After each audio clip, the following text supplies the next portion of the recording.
this existed, but I found it. You know, It doesn't have an agenda that one.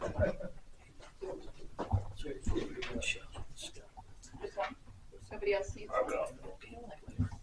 He was Yeah, that light's not on. I can fall asleep. Earl was there. See, And then I was Jerry probably on the came first by. stop when she. He's in South Carolina right now, playing in the rain.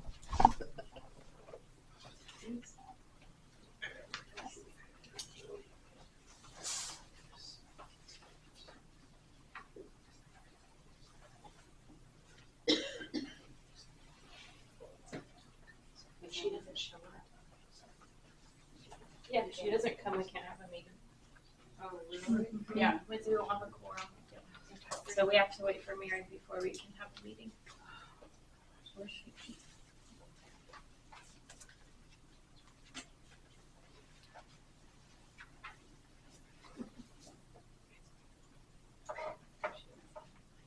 I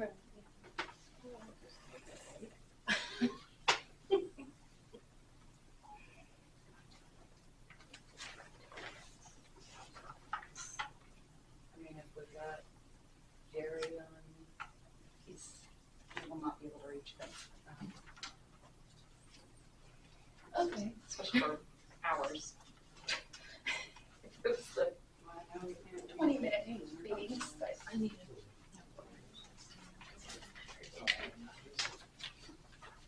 Nobody heard from Mary. No, I saw her earlier. So I mean, I know she's alive and living. That's a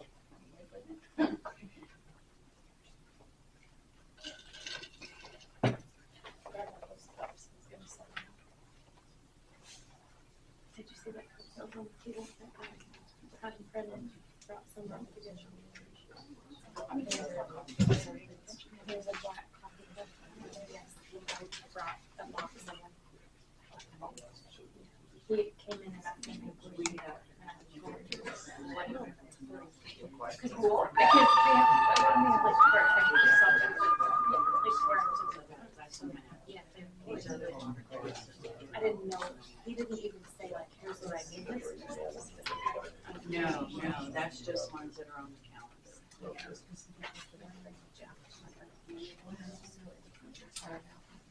Okay, also make a seat for this. Feels like it was hours ago that we called it down.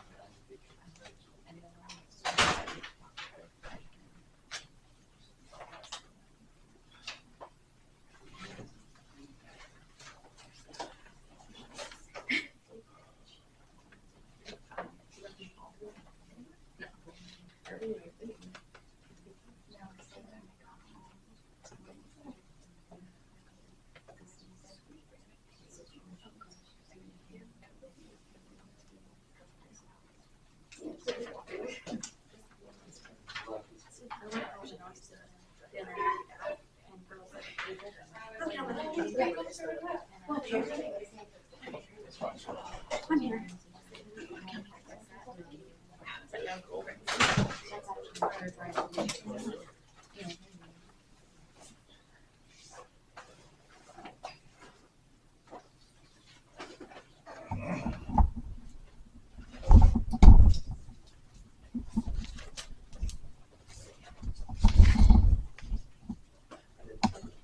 Oh, that's okay. I see somebody else. Somebody, there's one there too.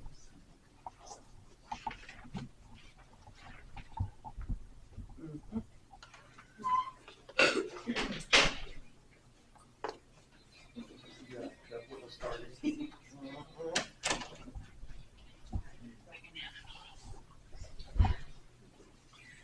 just wanted to make an entry. Yeah, come on now. See, I saw one. Yeah, what's going on?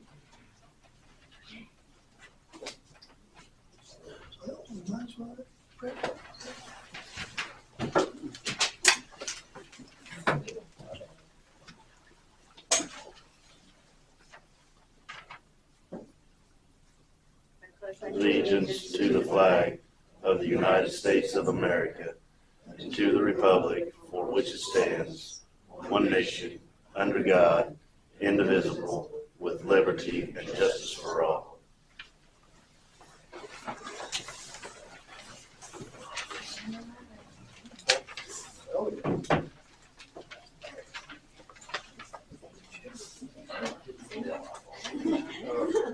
Good evening.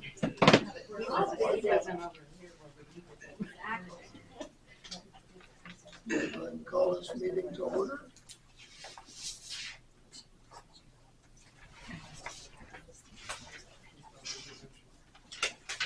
I'd like to make a motion before we approve the agenda to move item 12 to after item number After item 3. 2. Yes.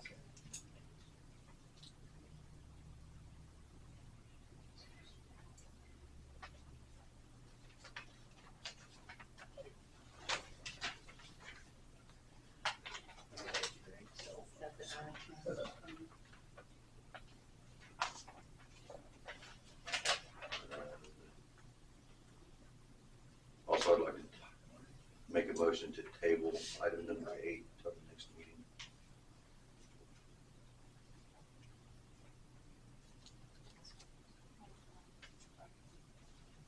You're waiting, no, Scott's got it.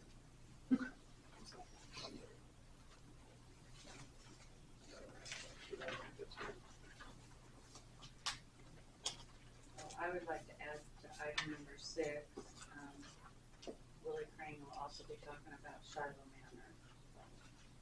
That would be an addition. Not to be complaining, but we cannot hear you. Okay, I would like item number 6 to include Shiloh Manor.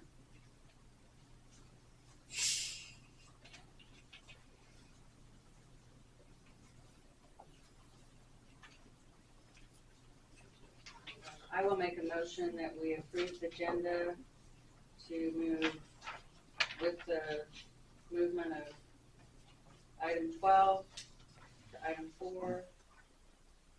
And then item 6 will be added Shiloh Manor on that. I'll second that. No, we didn't, we're not doing that. That motion has been made and seconded to adjust or modify the agenda at the level of public forum to follow approval of consent agenda and addition of Shiloh Manor to item 6. All those in favor? Aye.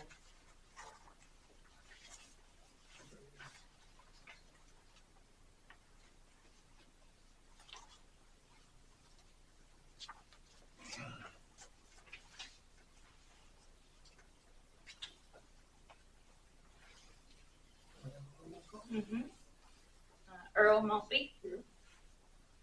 Jared Kramer. Wendy Christina Smith. Rhonda Hamby. Here. Mary Jowers. Here. Tim O'Brien. Here.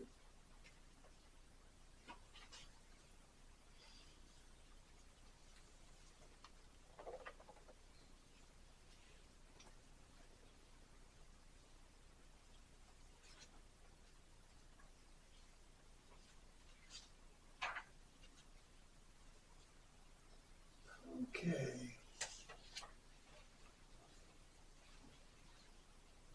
I guess for the approval of the consent agenda, we have to work on those individual items and approve them individually.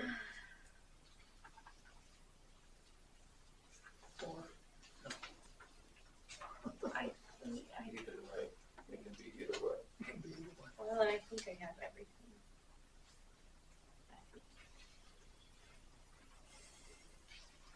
So I have the agenda. I'm sorry, the one.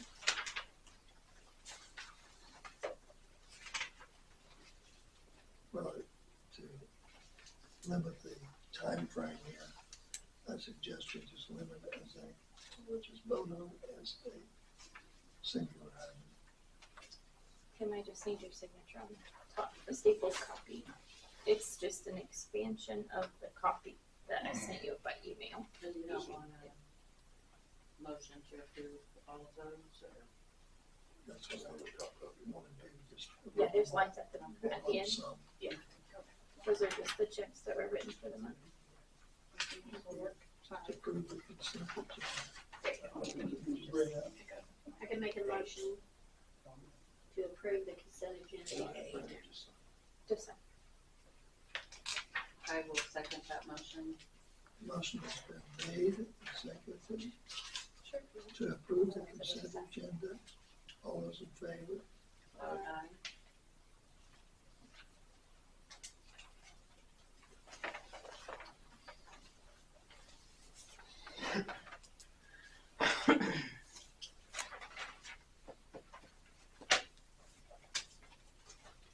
I emailed out the minutes for July 11th. Do I need to read them to approve them?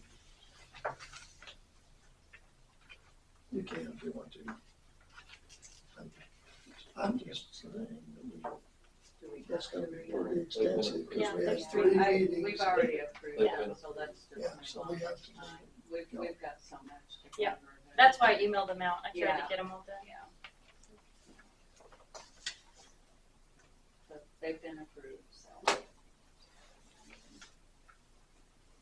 I have minutes for July 11, July 30, and August 6.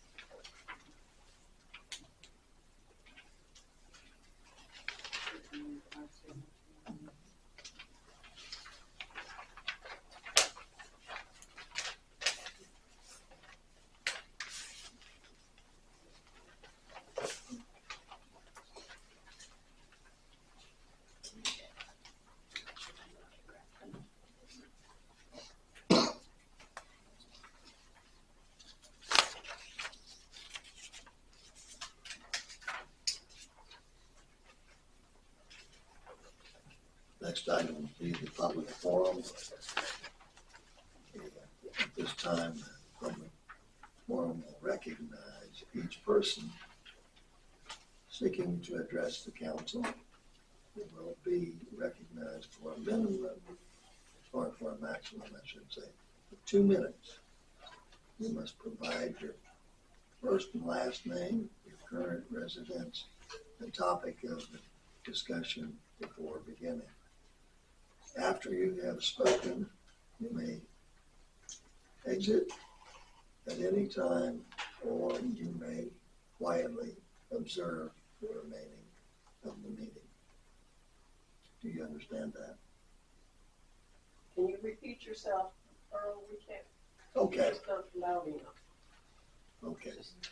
My voice is not real I know- good, I know that. so at this point, the public will be recognized. Each person seeking to address the council will be recognized for a maximum of 2 minutes. You must provide your first and last name, your city address, and the topic you wish to discuss before beginning. After you have spoken, you may exit at any time, or you may quietly observe the remainder of the meeting.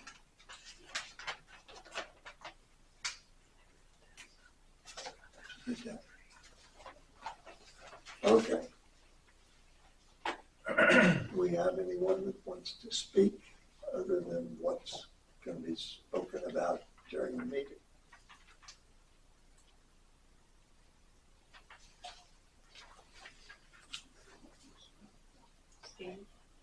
I do. Okay, I've been trying to do these videos just for public information and non-biased, but I started a new channel dedicated to Canton because I didn't realize it was going to be taken off as big as it did, and it was conflicting with my Hawaii channel. And so I dedicated a new channel, and it's got a new link to it, and I'm trying to get that out to everybody. and it's a lot better than the other one. And I'd like to be able to see people. I think it'd be beneficial for everybody in here if they would utilize this channel, make comments on the videos, and if anybody has anything they do want to say, I'll be happy to post it as long as everybody's respectful and they're not defaming, you know. But I really think as far as getting information out to the public, it would be, that channel could be used very beneficially so that people know what's going on as far as each one of the council members and everybody involved, okay, in the interest of transparency. So, but anybody needs the link. Did I send you the link to it? I think I did. I think so. I just sent an email today to our website here. I'll get it on the And Facebook. he's got it, and a few people have it. So that's it. And I'm an amateur at this, so be gentle. But I'm getting better at it, and I think this page could be very informative. It could go beyond. Oh, by the way, I'm Steve. I forgot to follow the rules. But very informative about what's going on in Canton anyway. So that's it. Carry on. Thank you, Gentlemen, Steve. do you want to chair? Any of you? I'm okay. You sure? There's one right up here between Willie and I'm not sure her name. I can go get some more. There are two chairs over here. Yeah, there's two back in the corner here. Yeah. Am I? You want to sit here? You don't want to be a movie star? No. Let me get out of here. I'm still learning about where the best place is to set this thing So up. we will continue, I guess, with item number 4. Item number 4 is Got it. Tony, You're gonna have to take off the 2-minute thing. That was just on public Yeah, forum. I don't know. My name is Tony Grant. I'm with McGuire. Been working with Nick in regards to your water towers. And so I've got a presentation here that I wanted to go through to bring you up to speed of where the current condition is, a little bit of history of what we've done, and then moving forward, what we have discussed in regards to a solution and a long-term plan to take care of the tanks themselves. So McGuire is a over 100-year-old company. I live in Kansas. I'm the regional manager here, and there's just some information about the company. It's a family-owned company. It's been owned by the same family since the early 50s. They're located, corporate offices in Sioux Falls, South Dakota, and we also have a facility in Waco, Texas. This is our VP of Sales, Jamie Mays, and myself. Jamie also lives in Olathe as well. These are the different types of tanks that we work with. We're also a new tank company as well. We engineer, manufacture, and construct roughly 30 new water towers a year. We just built a 500,000 gallon one for the city of Ottawa. Is our most current one. We just started moving into a new facility as well, a new state of the art that will take us from 30 new towers to 90 towers a year. So we have that capability as well. This is the certifications and the training that we do for safety. When we look at your tanks, we're looking at for these five conditions. These are all per KDHE and how the requirements meet there. We'll start cold, we'll end hot. So here's the cold tank. I'm going to talk a little bit about this. I climbed both of these tanks a couple days ago. Looked at some things a little bit closer so that when working with Nick, I can provide accurate information and good recommendations. So one of the things I wanted to do this time was take mill thickness testing and look at the adhesion properties of the coatings itself. This is telling us that there's 22 mils of paint, and this is on what we would call the sidewall part of the tank up top. Once we get into the high teens and the low 20s, those are areas where we start being more concerned about doing an overcoat. An overcoat is the most economical way to maintain the exterior, but at some point in time you will have too much paint on there. A piece of paper is roughly 3 mils thick, so you can kind of tell how much paint is on there. There's your roof. Over is the exterior lattice legs. Those lattice legs have a considerable amount of paint on them.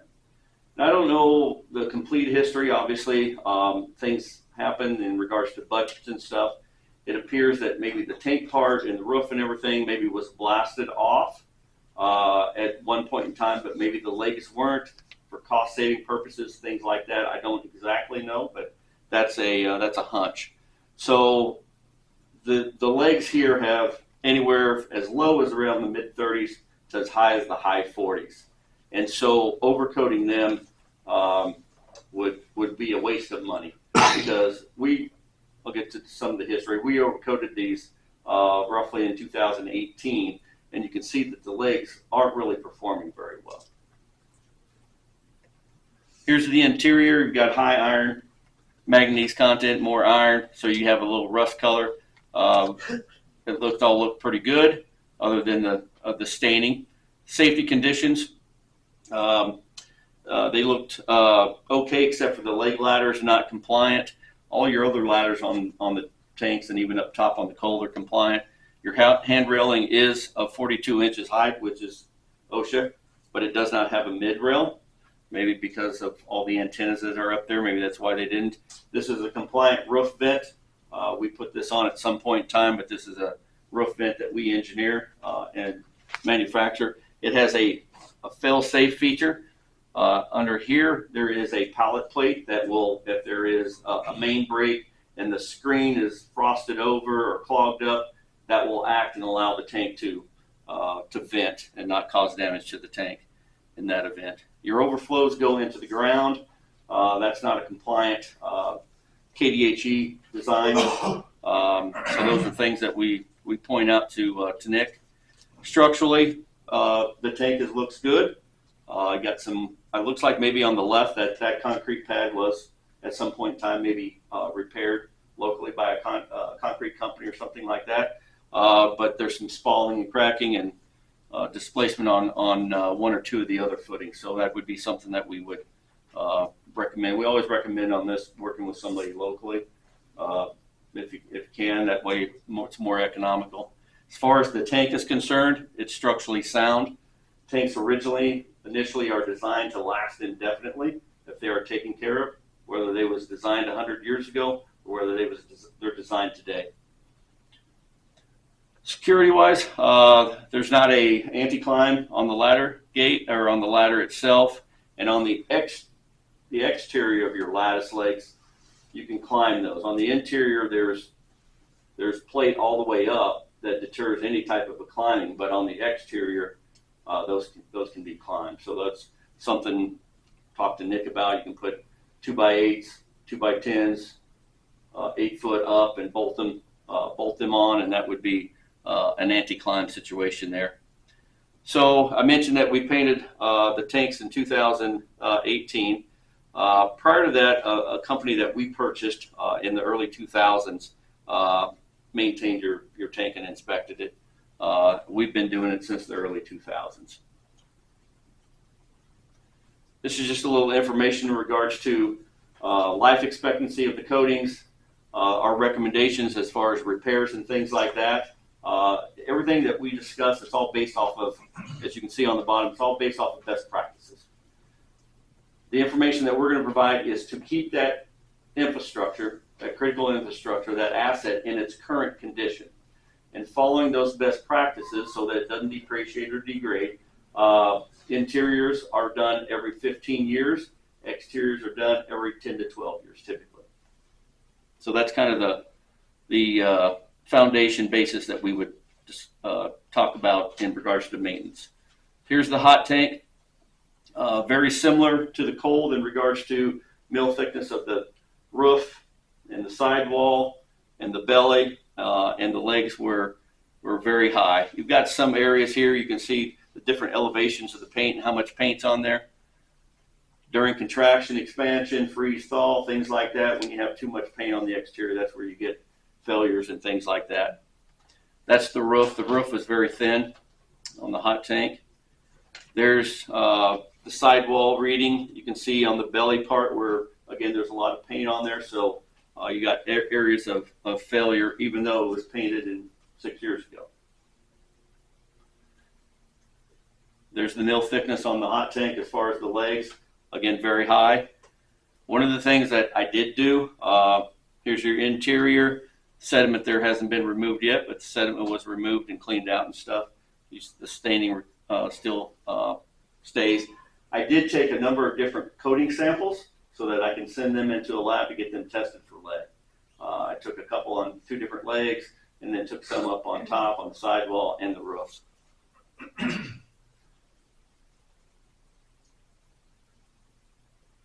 There's your mid-rail on the hot tank, so it's compliant in regards to the catwalk and the safety. You got the vent that we installed a few years back. Your overflow here, I don't know when it was put in. KDHE requires overflows to come to within 1 to 2 foot from grade and then have a flat gate and a splash pad where it would overflow. I'm going to guess whoever installed this, and don't know when it was installed, but I don't think that we installed it from the 2000s up. But they didn't come down a leg for support, so it goes straight into the ground, and so this may need some additional moving to a leg, one of the lattice legs for structural support, and also so that we can make the discharge KDHE compliant, because it just goes into the ground, and some of the brackets, that would be difficult to make that just freestanding right there. Both of them, I don't know, the ditch is 50 feet away or whatever. That's where they all discharge at. This one I could see the screen was off and just laying there, but the other one had so much, grass and stuff growth over it, I couldn't actually even see it. I could feel it with my foot and stuff. But security is the same in regards to ladder gate. Similar there. A little bit less on the repairs on this particular one, but obviously the coatings would be very similar in regards to what we're looking at. So I believe it was Mayor and another council member that I think resigned, and Nick, I kind of did a work session with him going through everything, and we discussed different programs to help you maintain it. Currently, what we've done with you is we've been on what we call a service agreement, where we're doing the inspections and that. And when it needed to be painted and things like that, we would make those more of a contract for service. We'd give you a contract, you approve it, we did the work. Because of the predictability in regards to the life expectancy of coatings in this particular application, being a potable water, this area in Kansas, the cost of maintaining a water tower, the cost of replacing these, we discussed and talked about what we would call a maintenance program, an asset management program, to help the city budget annually for these very expensive renovations.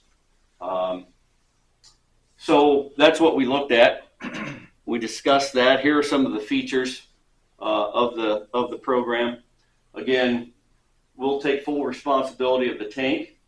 You make an annual payment in regards to that, and the tank gets painted in that schedule, every 15 years on the interior, every roughly 10, 12 years on the exterior.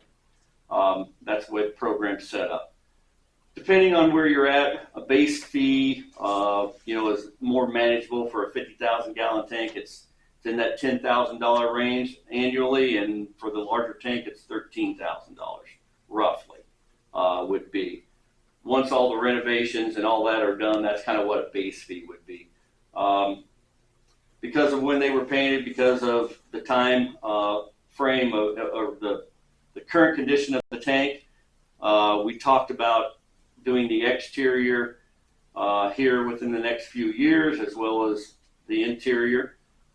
Could be pushed out a little bit further, but the exterior, after doing some more thorough looking and reviewing of it, maybe you push the exterior up in regards to it. It's more aesthetics, but There are some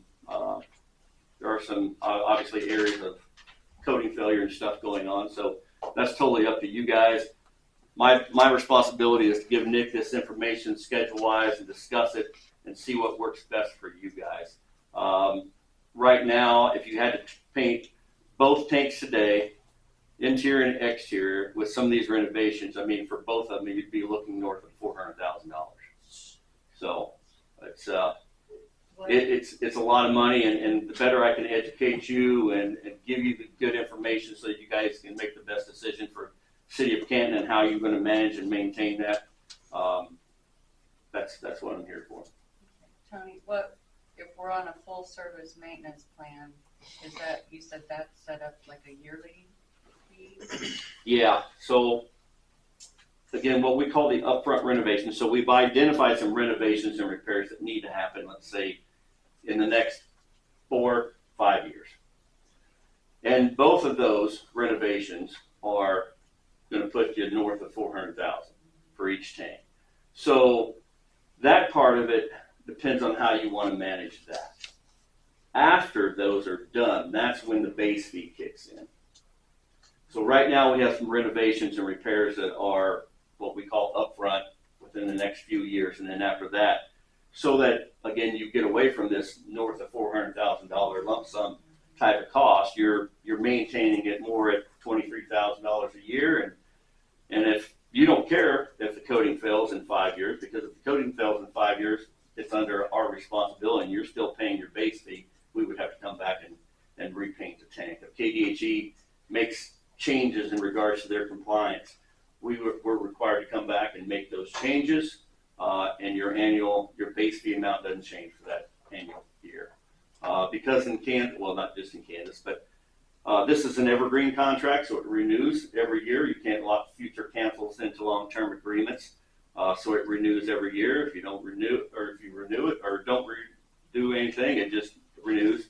You got a grace period of like 90 days, I think, to cancel it, but it's a solution to help you manage these large lump sum costs. Obviously, you've got 2 water towers. It's my understanding you want to keep them. I'm just trying to give you the best information I can in regards to what short-term and long-term maintenance needs and things like that. All your inspections are taken care of in that as well. KDHE's language indicates water storage tanks should be drained, cleaned, and inspected every 2 years. So it just kind of depends. Colorado, you have to inspect them every single year, but you only have to drain it every 5 years and clean it out. So it just depends on the environmental part of the state for KDHE. Any other questions or anything for Nick, or do you have any questions, Nick? So we'll need to make a decision if we want to go to this. Well, yeah, yeah, it's a discussion on how you want to best tackle that. It's coming up. It's not here tomorrow, thank goodness. But the sooner you know about things like this, the better you can manage and maintain it. And did you say, like, what would a yearly fee be then if we went to? yeah, so 10 and 13. 10 and 13. Yeah. Okay. 10 for the smaller tank, 13 for the larger tank. Those are just On a yearly rough, basis. yes. Okay. And again, it's capped at inflation-wise. It's capped at 5%. It can't increase any more than 5% in a given year. Typically, it's in that 3 to 4 range. But again, it's something that you would know and you could budget for. That's kind of what started the conversation about looking at the maintenance program, was just the asset management of it. Because, like you said, now with some things that haven't been done or weren't done correctly when they were put in or upgraded or whatever, we're looking at about $400,000 worth of stuff that needs done. And by doing this, the maintenance program, we're still going to have to do the repairs that are needed. But in the future, then the city's not going to have to all of a sudden figure out how to come up with a boatload of money, because everything is staying updated as we move forward. It doesn't help us with the repairs that are due and needed now, Currently, yeah. but What is critical infrastructure? It's your most visible piece of infrastructure. You know, you've got on your website, their landmarks. It's safe to say that this type of work isn't going to get cheaper in the future, like anything else.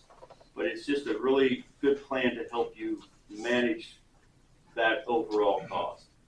Because typically what happens is, even if you're doing a good job and being responsible and you've got an account for this, sometimes things come up in a city and you say, well, you know what, let's take it from there. We'll put it over here. And then all of a sudden you kick the can down the road a little bit further, and you're doing more work on the exterior. Because on the exterior, you know, in that 10 and 12, can you let it go a few more years if you don't have the money? Yeah. But typically what happens is it breaks that coating down more, and now there's more hand and power tooling. So there's more work involved in getting those areas prepped that are for a coating in lieu of just power washing it and overcoating it. So those things start driving costs up. The unfortunate thing, I always save the bad for last. Don't know yet that you have lead. My belief is probably do. So that means the exterior needs to be blasted, and in Kansas that also means it needs to be contained and properly disposed of. And a containment system is $100,000. So just the containment system.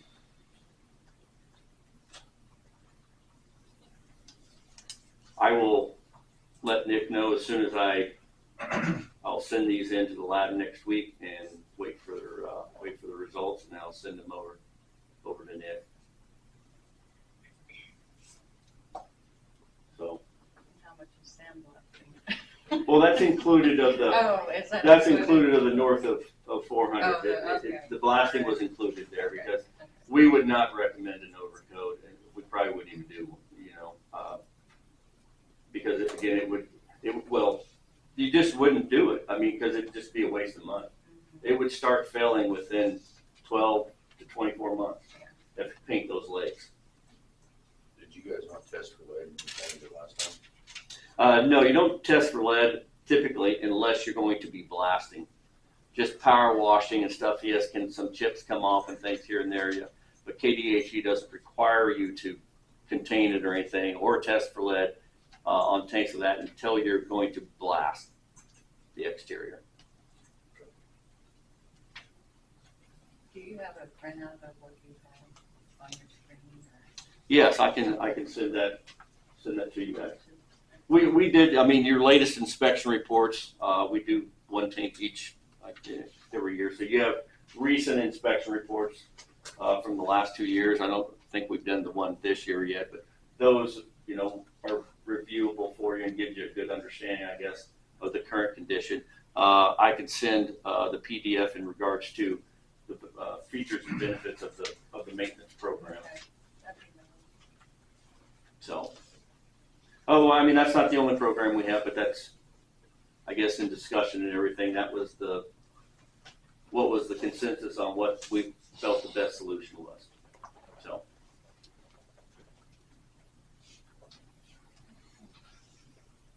And I could send an agreement that, you'd like for a review as well. Look at the language and stuff. Okay. That would be great. Well, thank you. Sorry I took too long. Oh, Took a no. while. You got a packed agenda. You got a big audience. I'm sure they was happy with the north of 400,000.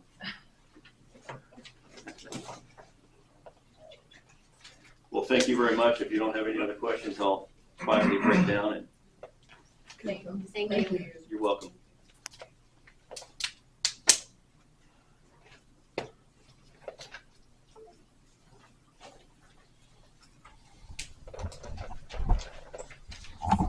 Well, might as well continue here with item number 5. Betsy Davis.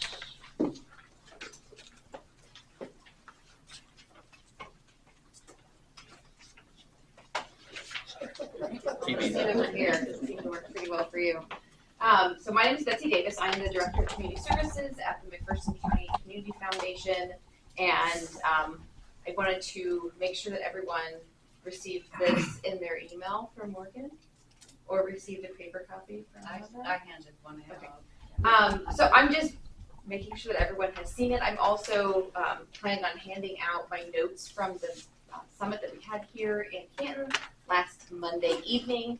There were 12 people who showed up at the library to talk about the survey that was taken countywide and specifically Canton's report from it. If you guys want to take one and pass it, Sure. then I don't have to move. So big highlights. So like when you're going through and looking at this report, I would encourage you because my notes are going to make 0 sense if you don't have the context. So when you go ahead and look at it. If you have it on your person, that would be super. If not, I'll make gesticulations towards mine. On the first part of it, I will highlight page number 3 because it is the executive summary that gives kind of a rundown of the overarching themes and notices that our data statistician found. Look at the community confidence, economic confidence, and community priorities. And the top one in Canton is public infrastructure. So water tower guy, you are in the right place. And so again, as you're looking at this and you're looking at my notes, these are the questions that I asked the community members that showed up, the 12 of them, and I wrote them down as they said it, I wrote it. If I needed some clarification, I made sure I said, is this what you mean before I transcribed it. So these are the answers to the questions that your community members gave. In response to how many people took the survey was live from beginning of March to, I believe, May 9th. May 9th, that sounds right. And you had 68 people, so you had over 10% of your town's population respond to the survey. Just kind of for context, that is, you guys had the highest response rate out of the entire county, and 10% is a pretty significant number of folks that participated. The other thing else I might mention about the people who responded, almost half of them were under the age of 20. So we had an incredible buy-in from our high school juniors, seniors, and recent graduates. That is also very unique in this town. Most of the other places we had much higher responses from much older individuals. But again, feel free to look at it. Feel free to call me, call me, email me if you have some questions. David or Betsy at McPhersonFoundation.org is my email. Feel free to ask as many questions as you want. Also, last year was our first year of the Mastermind project. Again, looking at community priorities. Once again, Canton said public infrastructure and placemaking was one of their priorities. They wrote a grant, and the new planters and flowers and soon to be banners downtown was what the grant was written for. So you guys once again have an opportunity to include us in helping you guys on your priorities. So if you've got a thought about like, hey, we can't do a $400,000, so that's out of the arena. But if there's a smaller project or seed money for something, or if you're like, hey, I want to do, I don't know, if I want to, remove some blight, like we can help with those kinds of projects. So do let us know what it is we can do to help. Additionally, there's a lot of infrastructure grants out right now. I don't know if you guys know about them, but there's a lot through the state, there's a lot through the federal government, and I can pass those along to you guys, Morgan. I'll send you an email with all those if you'd like. Maybe not with all of them, but with at least some of them that can really help you guys in, like, infrastructure is expensive and help you guys out a little bit. But that part is not what I was here to tell you, but this is the mastermind stuff. Do you guys have any questions? I know I ran through everything really, really fast, and you guys don't have your packets in front of you. But, you guys do. You do. We had a few. Yeah. It's Okay. somewhere But again, in my like, phone. I have a whole bunch on Yeah. the table. Feel free to look at them at home. you know, if you have a question, call, email. I'd be happy to let you guys all. For those in the gallery, if you guys are also interested, this is on our website, McPhersonFoundation.org. You can find your community and all the rest in the county. You said McPherson.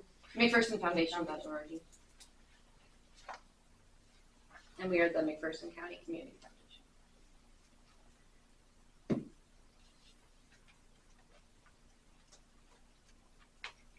And we just really need to be looking at this, what can community leaders do? Yep.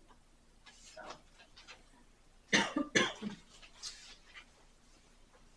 That's what our public is saying.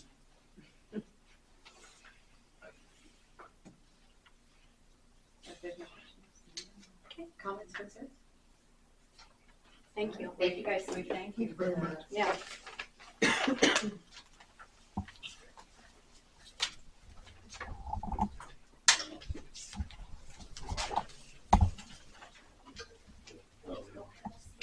Mr. Crane, Oh, I can go for behind the camera. Well, stay over there. Huh? But it don't matter. Stay in the spotlight. You guys know, I'm Willie Crane. I'm representing the school, Kent County School right now. Back, I don't know, 5-6 years ago, we had a crazy water problem on our meters. And everybody has done everything they can to find out what our problem is. Eventually, when we get, Cheryl was telling me today that our water bill I can make was $400. This month's is $1,700. I know that ain't 400,000, and we have no idea why. I have this one right here. I don't know if Morgan gave everybody a copy of this. If you go back clear to 2020, in September we had a bill of 311,000 gallons. And the month before was 68,000. The month after was 75,000. I've had Nick had a guy from Wichita last week or the week before. He come down. He run his meters and everything else. Everything was fine. It says the meter is fine. My problem is I can't seem to find where it is for the last 5-6 years. Mr. Struber's here also back there. He wanted me to talk. And don't know why. And I don't have the reason for that. I talked to Earl. The last time I was here, probably a year ago, the council knocked off $1,000 off our bill because $1,700 versus $400 the month before is. And if you lose 200,000 gallons in a month's time, where'd it go? If the lawn ain't filthy, the school is not flooded. And eventually, like I told everybody, you're paying the bill. Everybody in here is paying that bill. The school writes a check, but your tax money is paying for water that we don't know where in the world it's going. We don't have a clue of where this month, from June to July, has been over 400,000 gallons. The sprinklers, I've shut off sprinklers. I've turned on sprinklers. I've done everything. Like I say, Nick, you guys have done everything you've tried to find out in the years. Also, the only thing I've done different is yesterday I did talk to Mo Rummel with Core & Main, and he contacted Nick yesterday. He went and looked at the meter. He said the meter has a retro. Tell me if I'm talking wrong. Something like that. Some- It's a Badger meter, and they can fit a different reading head on it. And that's roughly $1,000 to try that. That's not, now the way we've known before is to replace the meter. We got to tear the parking lot up and the sidewalk and everything else, and we're talking tens of 10,000 or more to fix that. I'm not telling you what to do. It's your meter. I mean, I'm on the fact that this guy that come in the other day that says there's nothing wrong with your meter. I probably would say the same if I was on your side. But then tell me where 200,000 gallons is going this month, but it doesn't next month. And if you look down this sheet, it'll go a year, and it doesn't do that again. Up to today, and I wrote that down for today, from I noticed this when we got the bill from last time, And I checked it every day, that meter, every day. And for 22 days, we've used 52,000 gallons. That's 2,000 a day. I don't care.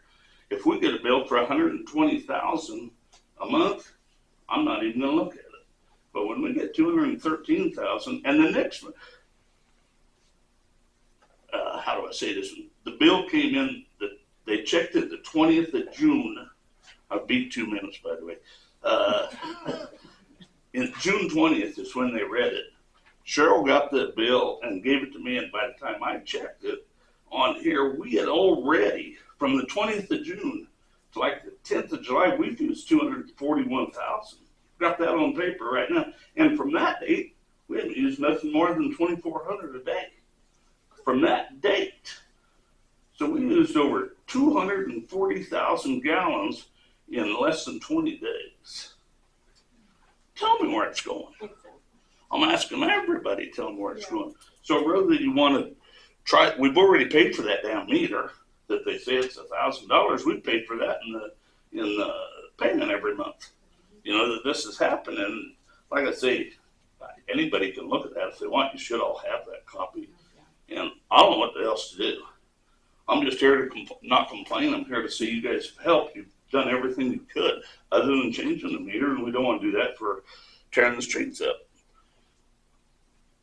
But if you want to try that thing with Mo, he said there was one in Salina or in Wichita, and it could be done.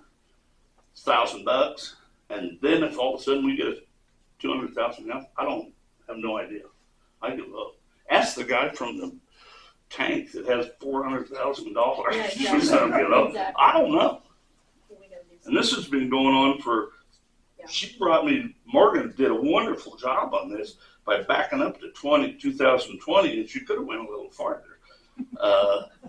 That we've been dealing with this. We just kind of forget about it when it don't screw up.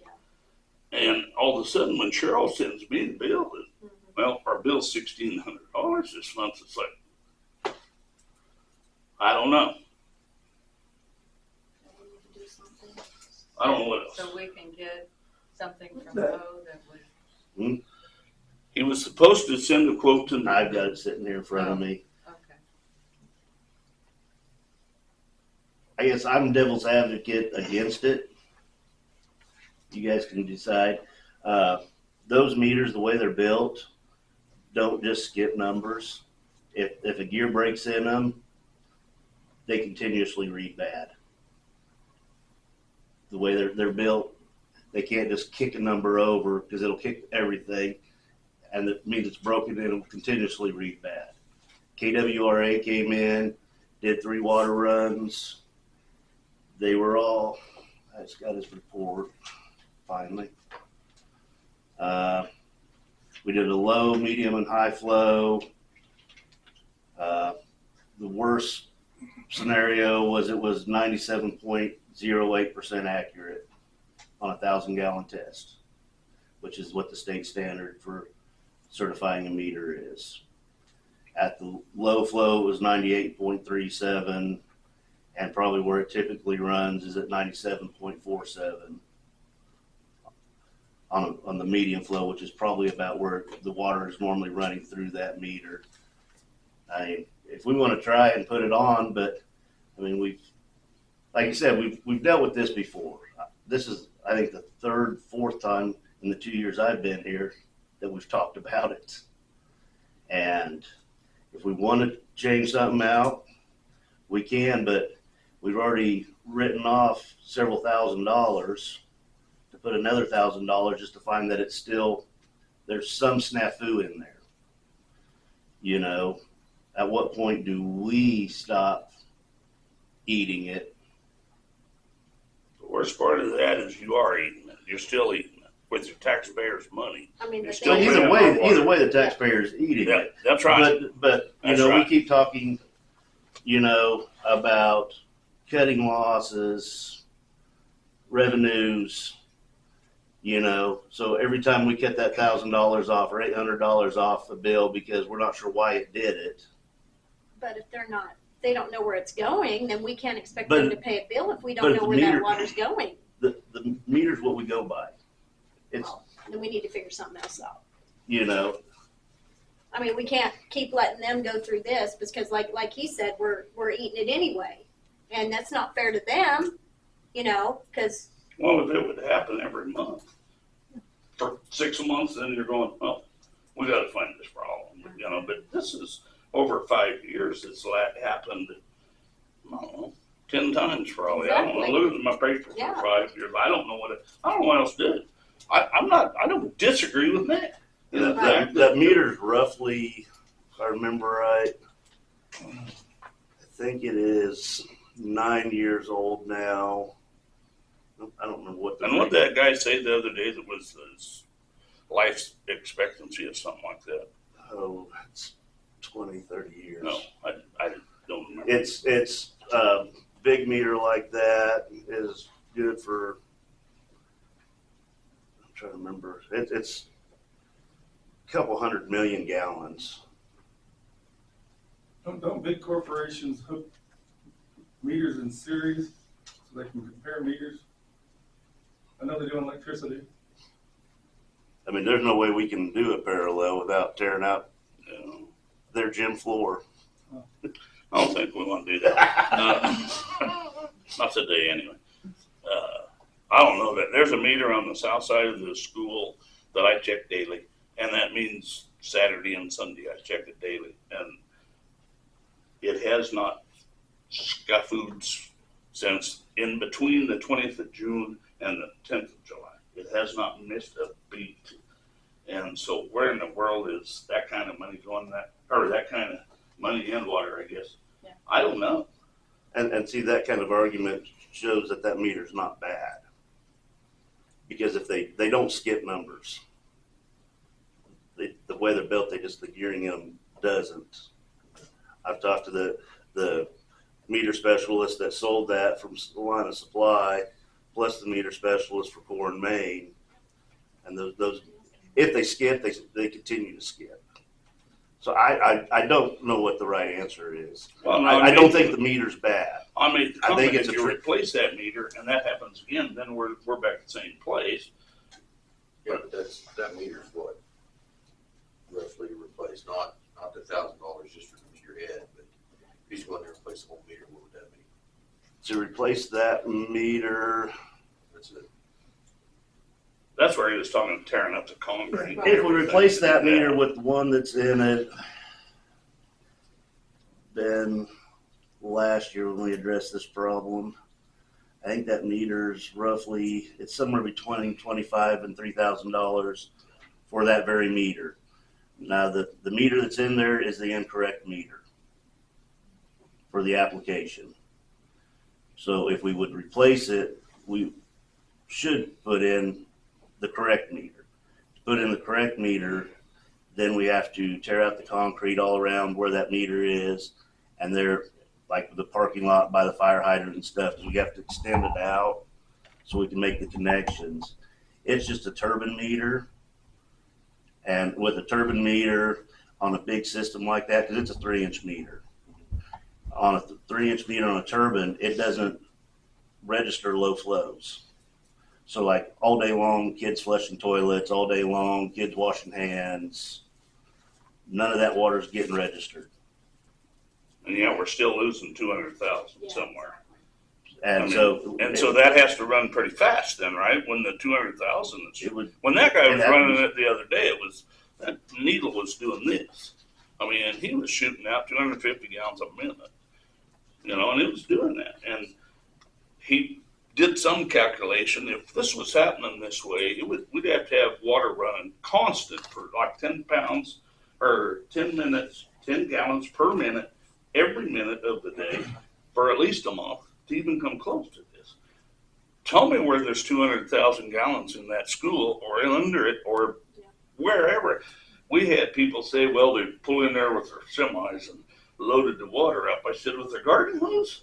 Yeah. And you're going to fill a tank 5,000 gallons, 10 of them would be 50,000. You need 40 of them trucks loading up doing that. How much would it cost to replace that?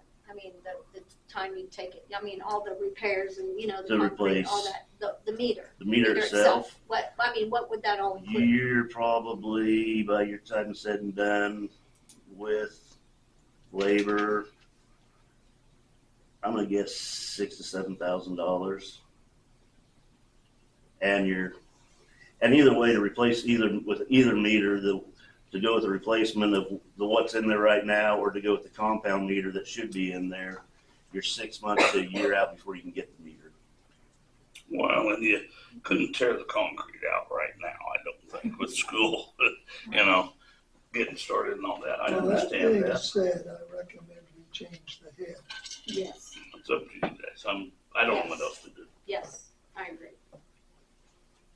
Gotta start Is there a somewhere. Motion to do that. I'll second that. I said, do I get a motion? Yeah, I get a motion. I make a motion to replace the head.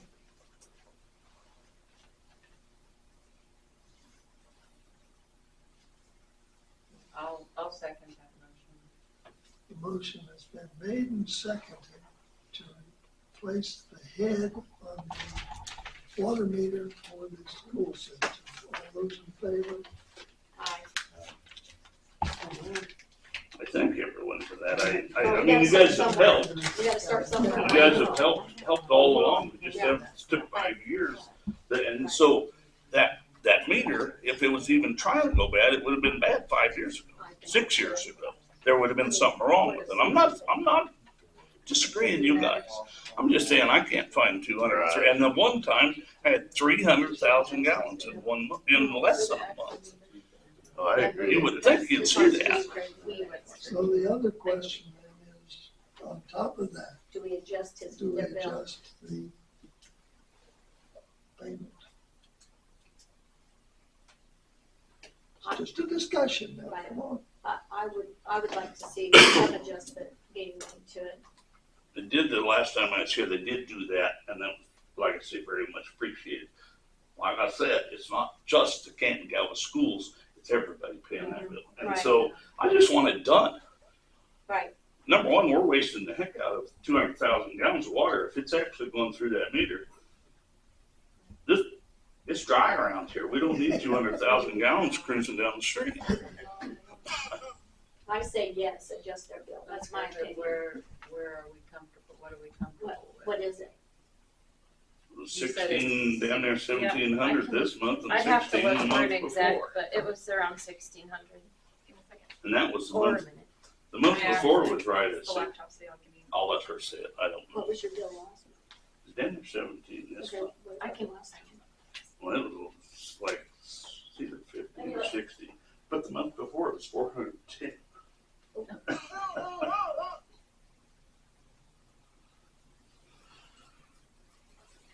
So when the water was that high, kids weren't in school, so probably just janitors and.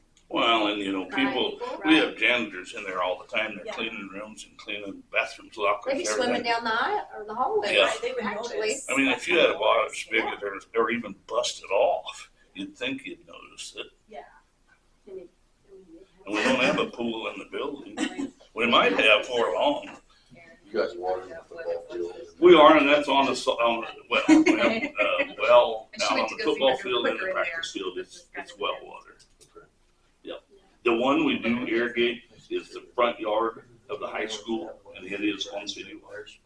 And it's your 2,200 a day. That's been that way forever. If you take 2,200 times your 30 days, 6,500, or 65,000. And that's what some of these are, is 68, 70,000 a month. I wouldn't bark at 100,000, 120,000. I wouldn't say a word.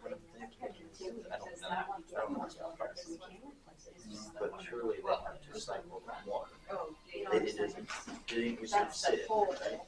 I don't know, it's just guessing. So is there a check valve? On the sewer versus the Sometimes water. it fails. Oh, you can add it on the other Fixing thing. itself Yeah. every so often. Don't think Causes that's where 200 and this some is. thousand gallons of water to go through the check valve. I don't know. No, it only does the one. Well, it depends where it's at. And that was Javin from KWRA suggested the same thing. Like an RPV is. So the water alone for the school this month was $1,650. Do you have $1,650. What was it last year at this time, do you have? I don't have that on hand. I can show you what it was for gallons that month for Yeah. last year. Okay. Last month, the water was 1,400. Yeah, I know somewhere in there. The water for the month of June was 678. May was 160. The- April was 160 $160 Mhm. compared to. Yeah. to 1,650. Mm-hmm. The water, this last one they read was 251,900 gallons, okay? 1 year ago, this day it was 47,500. There's not a consistent month There's nothing. I want It's not anybody like- to look at this. every Right. September. There's no consistency at all. It's not all summer, it's not all winter, it's,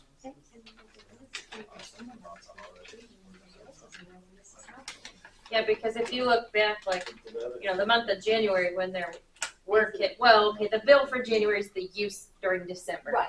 When there's kids, Right. Right. 218. Wow. It was $1,600. March 1st would have been February use, it was it was 13 246. last month. And right now, it's on a, if it stays the way it is right now, the bill's gonna be $300 this month when you get it. Yeah. Would you notice if it was a sprinkler that was leaking? It would Yeah. be Yeah. obvious, Yeah. wouldn't it? You'd have your yard flooded. Yeah, it'd be flooded. It'd be really nice and green and squishy. And with Just the that, ones I don't know how fast the flow has to be for that meter to ever register, but no, we're shooting now. I'd say two. I don't know how many gallons when we run that I will make a irrigation. motion that we adjust the bill from $1,600 to take 50% of that, 800. I think it was 1,650. So 50% off of the original bill. The total bill or the water alone? Because the sewer use is the sewer cost for businesses is calculated at a percentage of water use. So the sewer cost on his bill this month is $1,077. I would say on the entire bill. Have you seen any increase in the flow in the sewer? In the sewer, never really see anything. It's so big and so mass, I don't know. That's what that guy said the other day is, I don't know if you even noticed 200,000 in that. I don't know that. I What- think you would. Javin from KWRA said that kind of water, there's enough water out there that you wouldn't see an increase. The ponds are big enough that you wouldn't notice unless you were standing right there where the water came in and saw that the pipe was fuller when it was coming It's in. on one bill, but it's on there the same. Because his suspicion is Last bill was high too. Yeah, it was. when there, I mean, And if she goes back there's to a the check month valve or before that, backflow in that's what it there was. that when the water softener recycles, it's sticking occasionally and the sticking open. Yeah. And then when it goes off that cycle, it resets itself I mean, when it comes back onto the next cycle. So from cycle to cycle, that thing's just running open. So it's confusing because there's three properties, but so this right here is the water only, and this. That's what the And that's good. Kansas Rural Water Association, that was his best guess of what's happening in there. That when the water softener regenerates, recycles, whatever you want to call it, it dumps that water, and there's a check valve in there. And if that check valve sticks open, it'll keep flowing water down the drain But even like during. until it resets. And he says he's seen them where they do that, and then when they kick on the next time, whatever was stuck in that check flushes out that time, and then it shuts it off. How long would it take to kick out 200,000 gallons? Out of the 3-inch.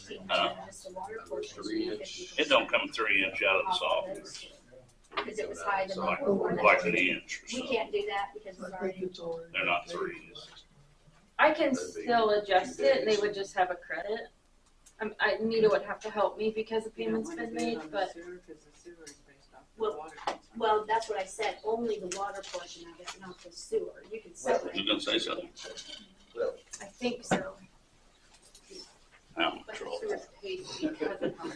Right. Oh, Right. so basically you want to do both then? Yeah. Two? So as a business, if the water use goes up more than the minimum for sewer, then it's calculated off of each other. So from the last two bills, I would say 50% Yeah, the only time they do is when inspection. of both bills. What do you think? For, So. One was they don't want 1,400 and one was 1,600. Well, I think we at this time, we get the meter head replaced, and after this. Some folks then it's on Yeah. that. Right. And I why think would it this stop? should be the last time that we do that. We replace the meter head. And I don't know how many times it's happened. That is my. I don't know how many times the bill's been I want- adjusted. want I don't it have I any know way at to least get 3 you. other times it's in the 2 years I've been here. Yeah, I don't Like have said, any way But I of do looking know at I that. think we take care of this meter head.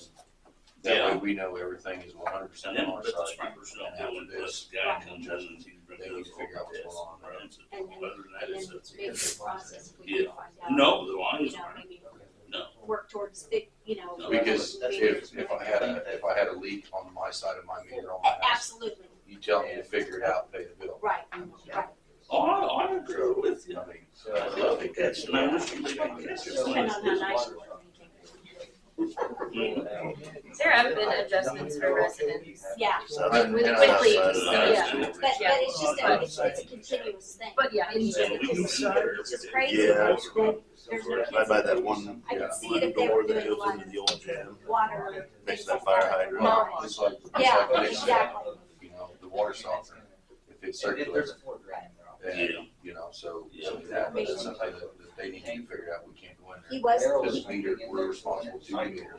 The only thing about that when it does that is that and he has given track for like a solar, like on different and so. stuff, this so it's one, not I like they think haven't, we're- you know, tried to. And besides, it I goes think out we have the plenty outside. of resources we can So listen would to you- after this. I think next time probably hitting the nail on the head. Oh, you probably could, I don't know. Because that software system is probably what If I had a all gas the school line. kids. Never have to do that, so. Yeah, old PG. 10 days Yeah. outside.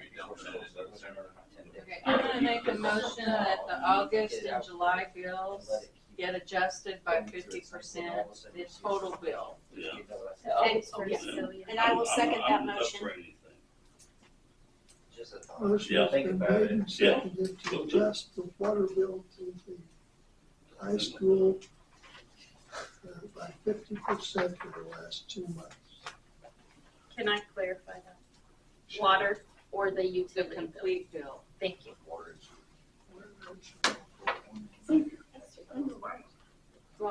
We did that for 2 months. Last 2 months. All those- Appreciate it. I all will those never in have to favor? again, but I hope the new thing does. I hope, like Austin was telling me, you know, let's try something on the softener too. And I don't disagree with any of that. I'm doing anything for this. This is nuts. Nuts. Okay, Want to move on? we got your 50% There you on go. the total bill. I appreciate that. Boss heard it. I got a raise, by the way. Oh. Just handed those out. You guys are paying our wages too, so you know. That's why we didn't get a raise this year. Yeah, there you go. Yeah. I don't want to take up all Okay, your we're time. not going there. Okay. Okay, now Okay. Shiloh. She wanted me, Now Shiloh. well, a lot of you here know that I worked at Shiloh for 22 years, so I know every crook and crevice of that place. And she asked me the other day what I felt about an auction in there. And I told her, for what? The Rowden, to me, the Rowdens, I've been in there when Mark and me went in there one day, and I think the Rowdens took what they wanted and left what no one else wanted. Exactly. And it's. And it's smells in there. Exactly. There's mold Yep. in there. Mhm. I'm sure there's still asbestos in there. Yep. I'm not discouraging it. If you want to have an auction, if you want to sell something, it's full of steel doors up and down the halls, the bathrooms and everything. It's all steel doors. You want to take them out and salvage them? There's you some money. The freezers, refrigerators. The walk-in, there's walk-in cooler and a walk-in freezer. Yep. If you could have someone take that out and use it or whatever. You said we But- had to take the compressor But at Well, the what, compressors but are what outside. cost And they is take- somebody walking in they like there when taking it's stuff off unstable the as it is Oh, right have they? now? I mean, we gotta look Yeah, at he that says the aspect as compressors well. are not. Well, where the freezers are is the only side of the building that really didn't leak. I mean, Right, it's- right. So like, cause you know, to the me, rest of it's it, unstable. I Yeah. mean, in some areas, I wouldn't Well, want the roof anybody has going in caved there. in in a few places. Yes, yes. Windows are knocked out. In any case, we're just in. We just get the Right, fire walk department through. some It's a little practice. scary. Well, they were there here a month ago or so, and they lit some on fire. Real life. Yeah. Oh, well, yeah. I mean, I don't care. I mean, you know, they're all steel doors. They're all fire rated sheetrock in there. I mean, when the rafters get to burning, you bet it'll go. There is some good stuff. The basement does not cover that whole building. It's a portion of the building. There's boilers, water heaters, stuff down there for scroungage is all I'd say. Mom That, used to do laundry down there. yeah, years ago. Years Yeah, ago. that's right. The dryers are not even there, but I don't think there's a washing machine in there anymore. The steel in there, there's money there, but as far as the stuff still in there, man. There's about 1,000 teacups you can sell. Yeah, that'd be a tough sale. I mean, I told her if you want to do something like that, and I don't know your liability, then to let someone else go in there and say, if you want something, take it. I don't know what it's your liability. Right. I mean, everybody gets a helmet. I don't think anyone do that. There's that big old chiller that sits outside there. Even if the scrap iron loaded up, take it there for them. I don't care. They're loaded with the two compressors in there that are this big. But as far as what do I think, they closed in October of '06, and there has not been. Rowden's lived in there in the east end for a while. They put in wood stove. They raised ducks in the building. Oh, my.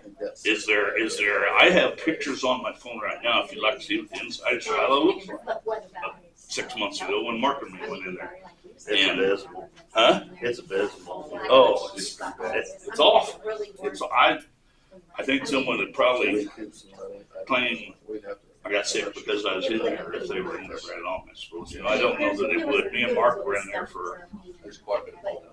I would guess, yes, there was on the doors and stuff last time I went in there, and on the walls and everything, because the roof is caved in several places. So is the asbestos, is that throughout all? No, they build on in Shiloh, they built on in '88. And, of course, you couldn't do that thing anyway, but it was built in 1966, Shiloh was. And so, yeah, they used asbestos then. And when they remodeled, they did the best they could to get a tile and stuff like that out of there, and all the glues and stuff that were asbestos. But to tell you there's none in there now, I won't get that. Go down the basement with some of the insulation and stuff. There is an elevator car in there too, an Otis elevator car. Whether that'd be any good for salvage, I don't know. But the stuff that's in there, whoa. You get more out of scrap steel than you would anything. And that's even if you want somebody to even go in there. Yeah.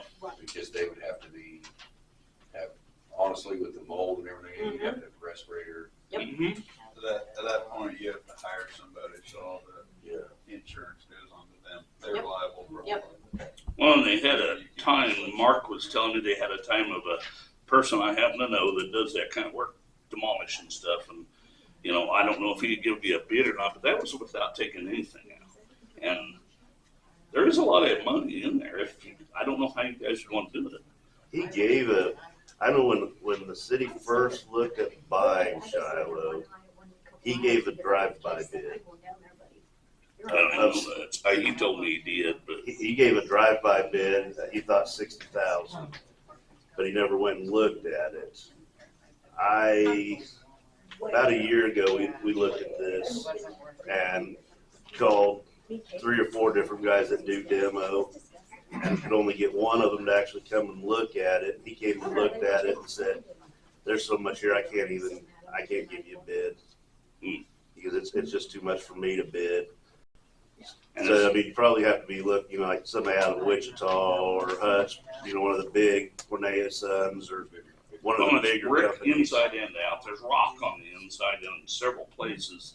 The walls are rock. I mean, just for decoration and all that, and the brick everywhere. And I don't even want to do that. Yeah, we just really need to do something. I wish it could have stayed It's up such an when they were eyesore still when in it comes nursing into homes. town. The only It's gonna turn into a hazard. I the mean, only I one know. thing that any of the guys I talked to that had consistently about demoing it was it would have to be cleaned out first.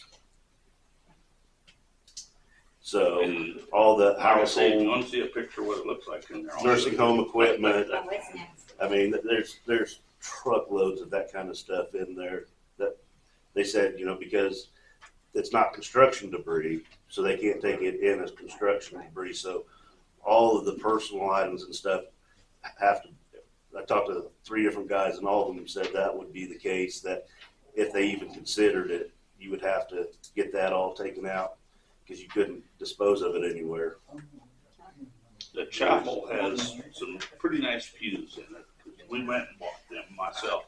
Went and bought them from an old church one time, and I'd even help get them out of there if that's what they need to do before they Yeah, demolish it. they're. But and they took and cut the end off one.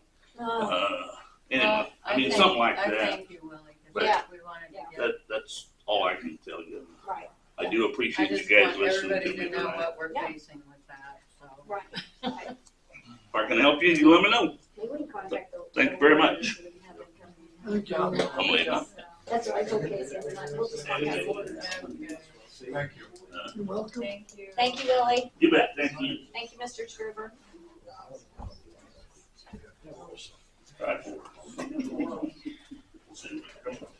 Mr. Elliott.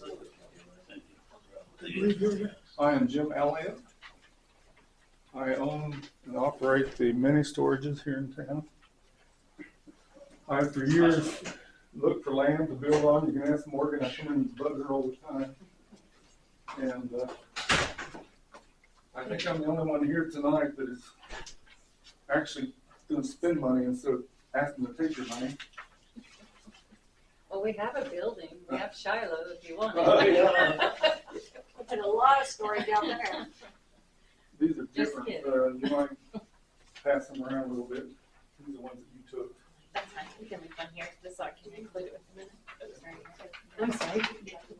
Yeah, that does not mark right. Take this one. Anyway, I'm asking, Ron Becker owns, right over here, you can see it from here, owns a property on the northwest corner of McPherson and Second Street. I'm asking for that to be zoned commercial so I could put storage units in there. Are you trying to do the orange part or the whole? Well, Ron, I can't get Ron to commit. Oh, Uh, okay, I'm thinking the south half right now. the south end, okay. And that's what I'm thinking, but I can't get him to commit.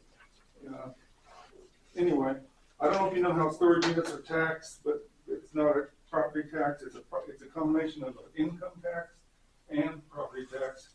They mash it all together and they come up with these huge numbers. We pay a tremendous amount of property tax in this town. I wish it was just a property tax, but it's not. Well, I do know I have information from the code book, and to have storage establishments or whatever, it needs to be under the commercial. Everything on the alley side is all commercial.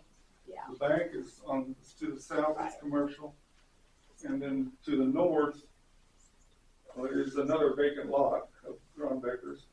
And then to the east is another vacant lot of Ron Becker's. So really, there's not anyone that I can see that I'm gonna vote on that south lot. Right. And it's zoned as residential. I've been told that it was. Yes, it At one is. time, there were some houses in there, I think they pushed them in. And There was one that set like facing like towards the bank, I do know that, but then there was a There's a trailer. There was that basement house there too. In that area, I thought there was a trailer that There was a basement house right as you walked out of the bar. It was straight across the little alley. Uh, that could be true because they could have tore that out because then Joan Doan or somebody, Jim Doan's wife, had a trailer put there, so I wonder if they did not tear that underground house out and then put her trailer right there when it went On the bad. north half of this property is a metal building that Ron Becker told me someone put their stuff in there and they died. And then someone who was in charge of their stuff died. So there's some stuff in there that if I got it, I would take it out and get rid of it. There's old tires in there, all kinds of stuff in there. Well, what I'm asking for is new zoning for that piece of property. Yeah, we can, I mean, it's not uncommon for things to be changed for different zoning purposes, especially after a request is made or something like that. If the city wants to have that changed, it can be changed. Is there a cost involved? Is there what process? I'd have to double check that. I don't know off the top of my head what there would be, but no, I mean, it would take a motion for sure that you're wanting to change it, and then it might take some work on my end just to get it run through and change with the register of deeds. Nick is telling me I can build 12 foot from my property line. And I'm in line to have it surveyed now. I want to spend money on it, so I know you guys are going to okay it. But I'm in line to have it surveyed. Now, has he come up with a number where you actually are buying that one then? From Ron Becker? Yeah. Yes. Okay. I know the last time we talked, he was still kind of wish-washy around on you. He's not easy guy to deal with. But he doesn't wanna buy it unless we rezone. Well, we'll have to rezone it if he buys it anyway, correct? Well, I mean, if that's his request, but we shouldn't rezone it though right Because it's now Ron's, because it's still Ron's, right? current property owner. Yeah. But Yeah, I I don't want think to he's spend a just nickel on wanting a it until I know. consensus to know that you're aware of the issue. I think, I think when you have ownership of the property, I don't think any of us have a problem.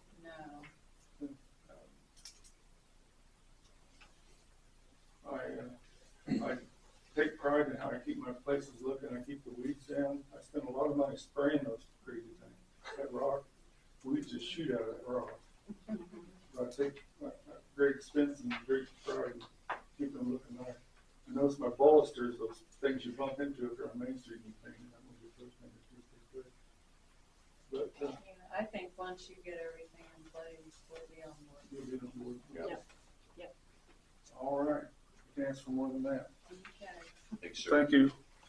I think I made my 2.5 minutes too, guys. Well, you're on the agenda, so you're special. You get to talk longer. That's just on the public Yeah. forum. You're on the agenda, Yeah. keep these guys here all night, I Yeah. don't care. I got to work at 5:30 this morning. It's all paying the same on this side, so. Yeah. Item 8, planning and zoning. Okay. I've done quite a bit of work on that myself. Yeah, I had gone over and, I talked to Tom a little bit about it and, for storage and stuff, it needs to be under commercial. But then we have another issue. Alex Westbrook's property, he is storing equipment in there and using it as a storage facility. Is that just in the business part of it, or is that gonna be commercial? I mean, because we're talking, if they're using it for storage, they need to be paying for commercial. Talking about the old grocery store. Yes, so, I tried to buy that piece of property right there from him, and he does not want to sell. right. So then you have another problem, because now we have the school, the old school, over in that area that is not zoned commercial, and they were using that for storage as well, lots of storage. So therefore, you're talking 11.5% versus 25% more for the mill levy. So you're talking from going from one mill, I don't know what they're being charged, but you're talking $172.50 per tax to the city, and then you go up to what's supposed to be zoned over there. You go up to $1,875. a meal for the price each year. So to me, if we're charging these individuals with storage units commercial, then people who are storing things in building needs to be switched over to commercial as well and be charged the same amount. Because to me, that's not fair. But how is the grocery store zoned then? Well, we're gonna have to rezone, that's another Yeah. thing, we're gonna have to rezone those. I mean, if they're gonna have those types of facilities in here, which in my opinion, the grade school could go, then they need to be paying what they should be paying, using it for storage. You know, if you're gonna use it for storage, then you need to pay the taxes or the, you know, and stuff as storage. So, and I do have a map of that, on here, and I did get this out of the ordinance book as well. I did not make you copies, because I ran out of blank ink, and I did not have time to get up here to Morgan today. I'd be more interested. Yeah. So, But Nick, what you got? I know when Alex bought that, that was addressed, and that, since that zone is business, and he runs his business out of that, everything that he stores in there is for his business, and that's how that council addressed that. yeah, but I feel like if it's used for storage, it needs to be commercial, just like the storage units. Was it grocery The, store? the school, that's a whole nother subject. That's, yeah, he It was a grocery store, correct? It Right. should have been zoned commercial in the first place, right? It was a business, business ran out of it. It's currently listed as commercial and industrial. And he's paying commercial, correct? Okay, I didn't know, so I just thought I'd ask, because business and that's two different, but, you know, but yeah, the school, that's, there, yeah, that's a whole different, That's yes. a different animal. they, And I'm telling you, it is stuffed full, and I feel like if we're not charging them, or if it's not commercial, we're hurting ourselves as a city. I mean, we are losing buku bucks on that. Well, I guess the question would be, Yeah. is there, what we gotta do to do that? Yeah, and like I said, I'd have to look into it a little bit on what all the processes are, and I'll come back to the next Yes. meeting. That'd be wonderful. Table that till next meeting. Yes, yes. Would, Can you do the old school you would said? Casey have to be on Yes, Build yes, school. yes, he would, yes. then that fills the bill. For what's that? Planning and zoning. You Well, said yeah, yes. Casey was supposed to bring me stuff for it. Well, he doesn't have any stuff yet. Why not? Well, Earl? you can ask him. Well, Earl, Yeah. do you have I names have, or? I have names that I have inquired Well, of, it's also listed as commercial. and just so you industrial. That's know. the unity group with the same.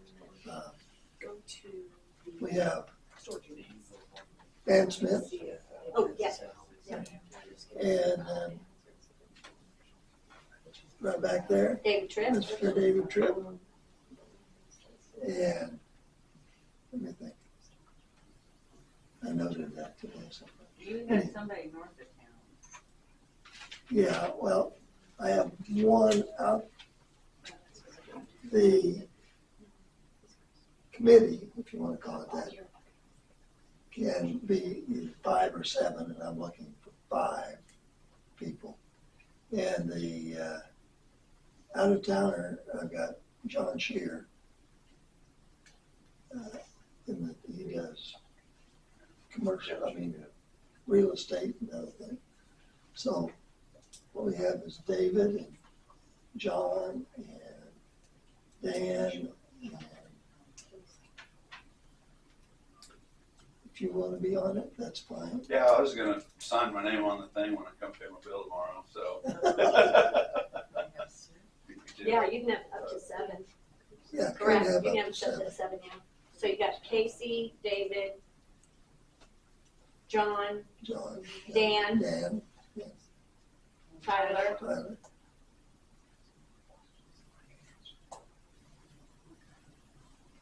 Did you talk to your, If you need him, he'll be there. He didn't show much interest. okay, well, we want interest. I would love to get Stuart Butts on here, but I bet I couldn't drag him on here. David's last name's Tripp, correct? Tripp. David Tripp. Stacy Butts. Stuart, Stacy Butts. Oh, you meant Stacy. Stacy, You Stuart said Stacy. Stewart's over at Can, or go. Yeah, but Stacy is so smart. He knows so much about stuff. It's unreal. The school says it's zoned commercial. there's a residential portion of it, but there is with the grocery store as well. Yeah, and they Which- match, I would suggest still maybe calling and verifying that through the county. Just because, you know, we're just going off the website. But it looks like they're all paying what he's paying. Which should be because they never were a residential space anyways, so. Well, they were. No, the school's not residential and. No, at one time, the city council allowed them to house out-of-town workers, I think it. They had housing in their turn, Yeah. didn't they? Oh, is Trying it to on get school? turned. But they never rezoned it, they just allowed it. Yes. Oh, that would be the guy that you're. Anyway.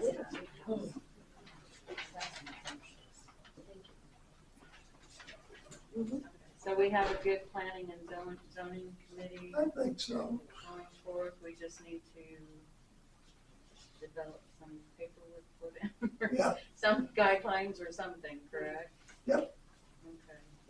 Okay, I'll get thank you, work on gentlemen. that tomorrow. So, that will be a 5-man or 5-person committee. Yeah. And I think that'll work good.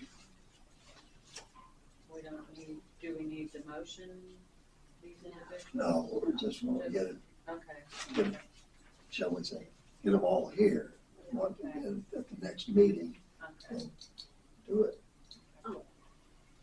I think this is yours, Morgan. These are yours. Sorry. You can make its rounds. I just printed them for the meeting. Oh. Alrighty. Kansas Gas franchise. Item 9. We started that discussion and we just never got to approve it. Reese looked at it and said he thinks it's fair, pretty standard. He thought it would take a lot to, I don't know the word, increase it, change it. Change any of those things. that are- Change monetary numbers. That being said, I guess we'll just go ahead and, if I hear a motion to approve Motion to approve. the franchise, Kansas Gas franchise agreement. Motion to approve. Do I hear a I second? will second the emotion. Motion has been made and seconded to approve the Kansas Gas franchise agreement. As written, all those in favor? Aye. Okay. I said still. It's been a long day. The next item 10 is the standard yearly deal. Standard traffic ordinances and uniform public officers. Come, we have to buy new ones. We have to purchase new books every year? Yes. Okay. that's If what there, this- if there's an update, we have to adopt a resolution and purchase them up to date. And there is an update this year. I got an email, but there was one for purchase, so What is the purchasing price? I Not believe, that we have to do I believe it's $40, but I'm not 100% sure. I do. I would have to look. Well, there are two separate books. Okay. There's the standard traffic ordinance book and the uniform public offense code book. Okay. And we do use those monthly for court. Okay. So, Do I hear a motion to approve the purchase of these books? I will make a motion to approve the purchase of the books. I will second that motion. A motion has been made and seconded to approve the standard traffic ordinance and the uniform public officer code book.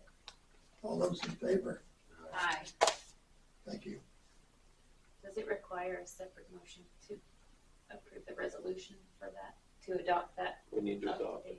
We need to adopt that we're gonna follow the new ones. Okay, So, I wasn't Okay. sure how it worked. Thank All you. right, so we need to go ahead with another That motion. you bought the books, we need that we're gonna follow We're gonna follow the the books. updated versions of the UPOC and the STO.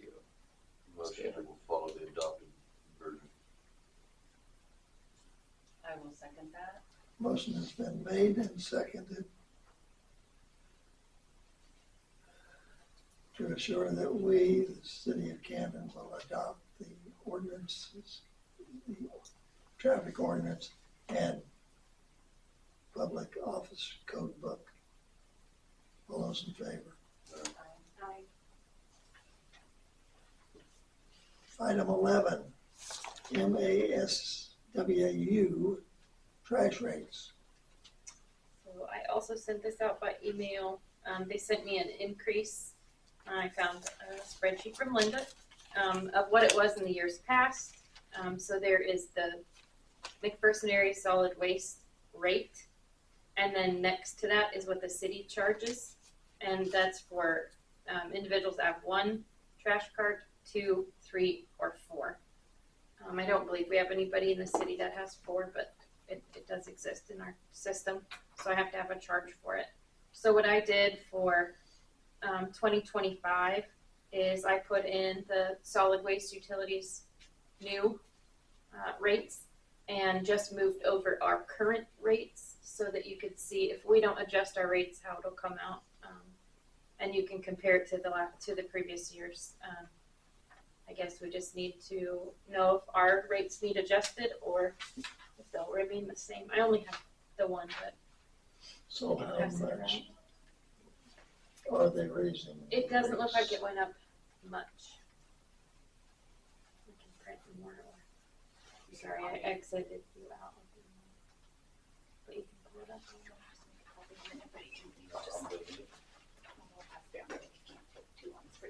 Yeah, it's really not much.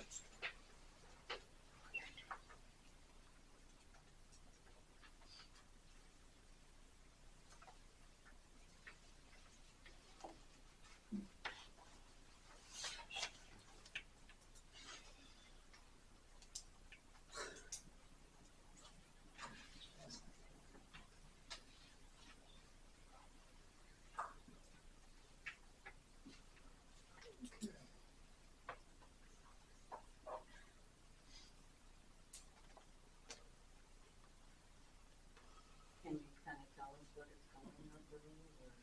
Well, I'm looking here. I think Looks to me like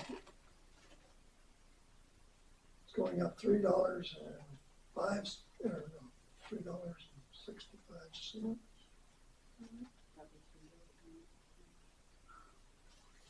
For 1, it's going up about the same rate. For 2, and of course these rates are for each unit, even though it's 2. The 3 would be $1. Let's say, actually it's 87 cents, I think, for 3. And then the 4 would be a whole sum of, looks like, So it's going. I think we adjust our rates $4. accordingly as they, as they charge us. Yeah. Or I think we Yeah. adjust our rates accordingly, that way we keep that. we have to have the margin, just pay for the paperwork and stuff that we have to do. So, Because there are charges on top that we get from solid waste on top of per cart. They charge us for fuel and mileage and extra things like that. And that's every month. So that's what our profit has to cover, those extra fees. our profit on, say, 1 is, and I shouldn't call it a profit. What we're charging for that is $3.49 for 1, $3.42 for 2, $2.43 for 3. To me, I always like to see that as a percentage, not just numbers. This is last year, this is their price increase. Okay, okay. This is this year, next year. This is what their price is going to with our current price. So what it would drop us down compared to what we had. I think we can trending with them. Yeah. And we don't have to have a set rate at tonight's meeting, I just needs to be looked at. When is that, just by the first of the year? I would have to look when it goes into effect specifically, but I would assume because it says rate for 2025.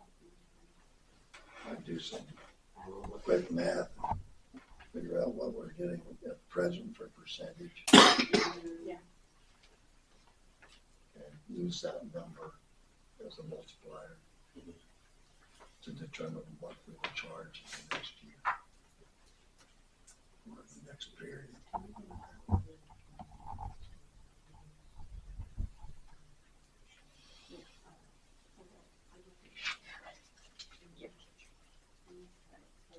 Go on to department. Yes. We have one department head here. I see you use some of that material. How'd that work for you? I'd rather use the old stuff. Yeah. It's the same amount of prep work as the old stuff, and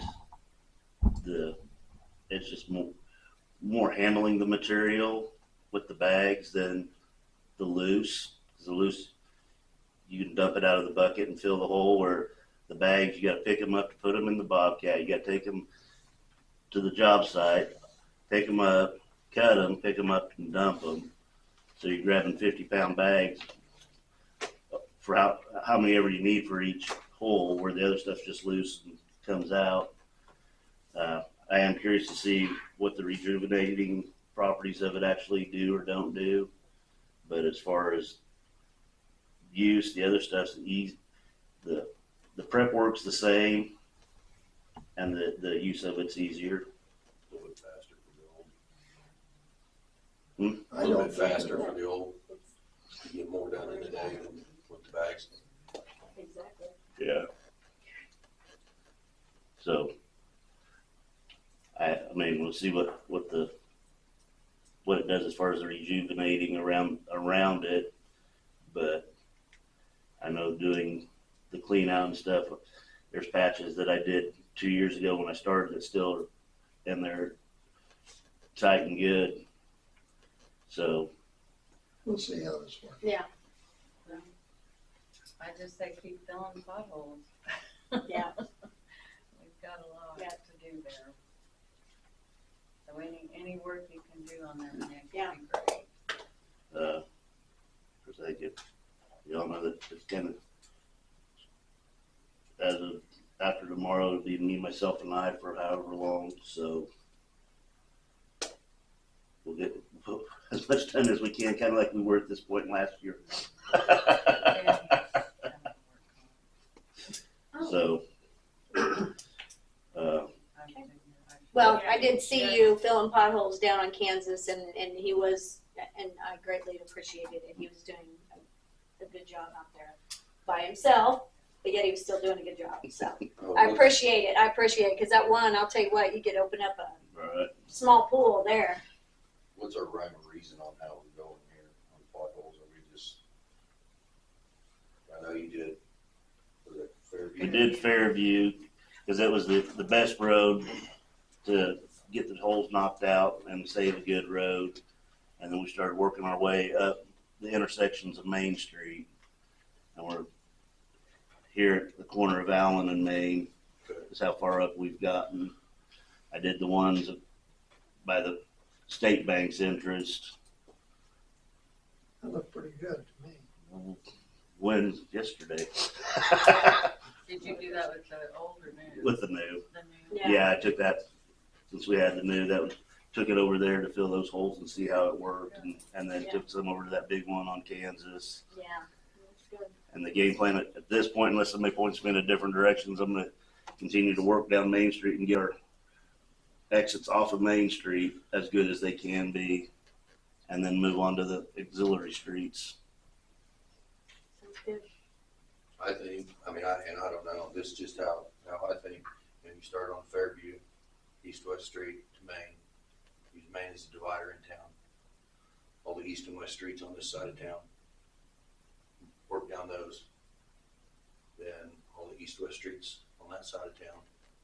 Work down those. Once you get all those done, all your north and south streets are on this side of town, and work your way over to the worst street in town, which is Second Street.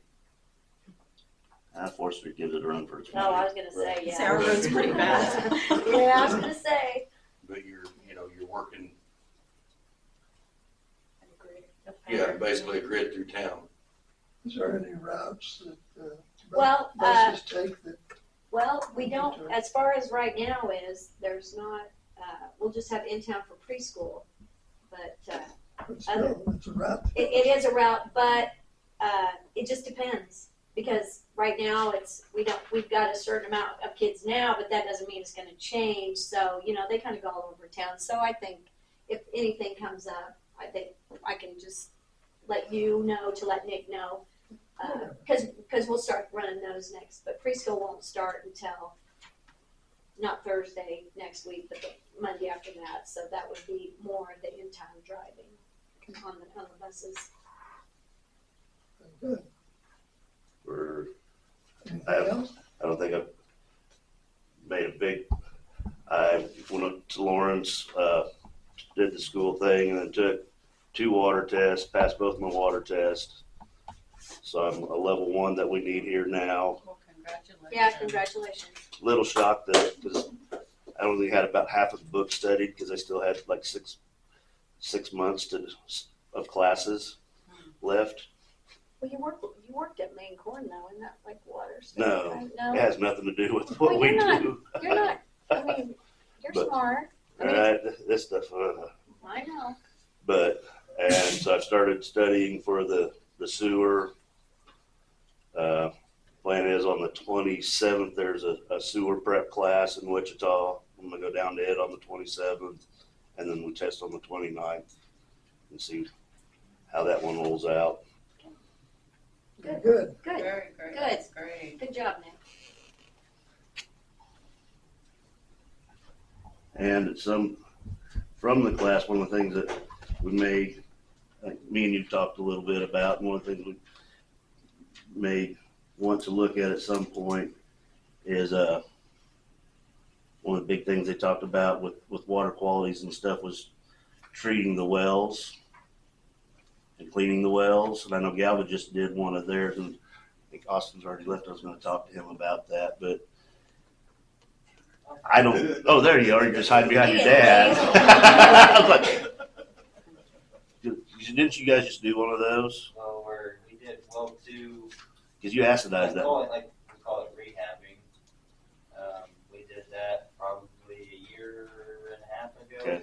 Well 5 is going to be getting done within the next week or 2. Okay, because I want to visit with you about that and see who you guys use and that stuff. So Whoever can get there. Yeah. there's that. But that was, I don't know when those wells, if those wells have been My done, knowledge, never.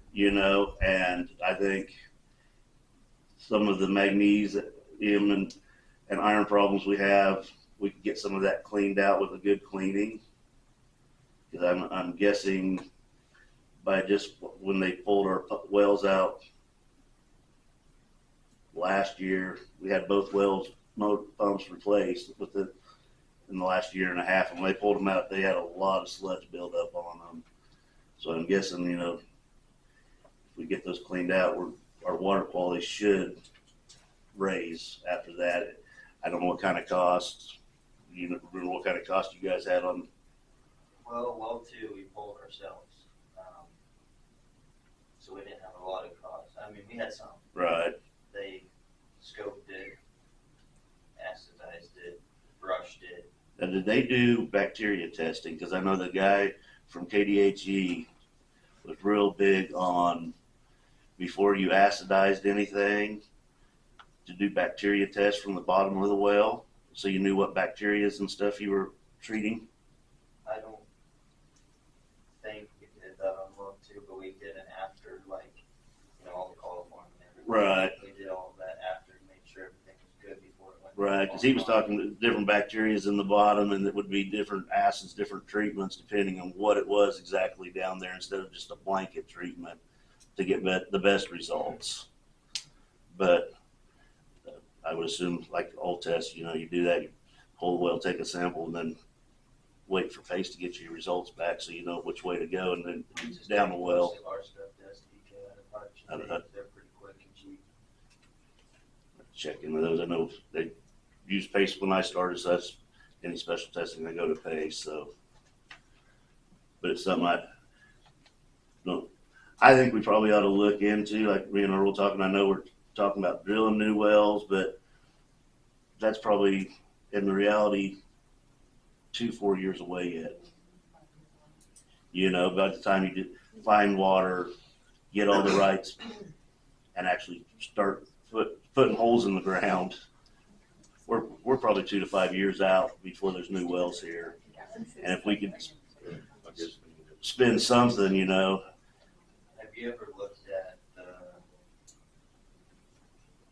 gallons per minute that you got back like 10 or 15 years ago and compared them to like now to see what the changes? I know they're less now because the pumps they put in were slower. So I don't have the same flow rate as I did with the old pumps. Why did they do that? It's what they had. They were emergencies, and so there's a little bit less horse, so they don't pump. I don't have the same flow rate as I did. But I don't think I haven't done I need to get out and do a flow, because I don't think even I'm getting the same flow now as I was in December when we did our flow stuff for the state. Not to change the subject, but I noticed my water was a little milky. I don't know, like it hasn't been, but it was really milky. According to my guy that was my water trainer from KMU, the cloudiness, I'm sure you've watched it, this dissipates. Colder water has higher oxygen content. As the water warms up, the oxygen releases from it, and that's what causes the cloudiness, is because from the well to here, the water's warming up, and it's just like boiling a pot of water. Just the temperature is how he explained it to me, and it was actually in our book for our testing that they talked about that.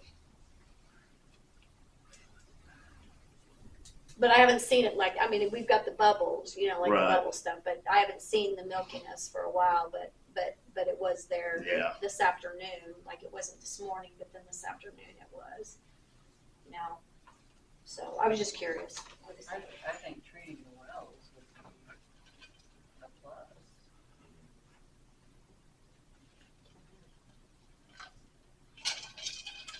I'd like to at least, get a hold of a couple places and see what kind of rough estimates or whatever I think that'd be good. they could give us, and see what kind of numbers we're looking at, What kind of treatment?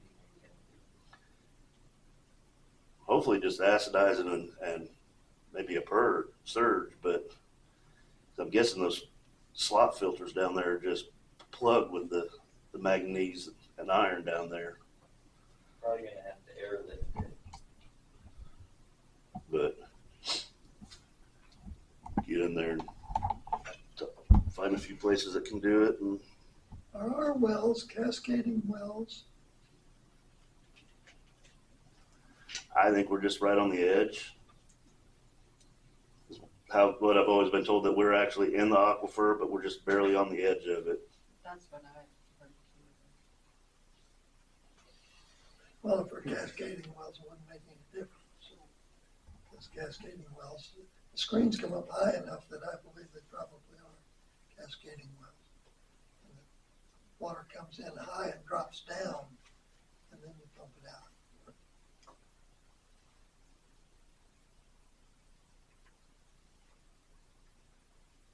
But I don't know.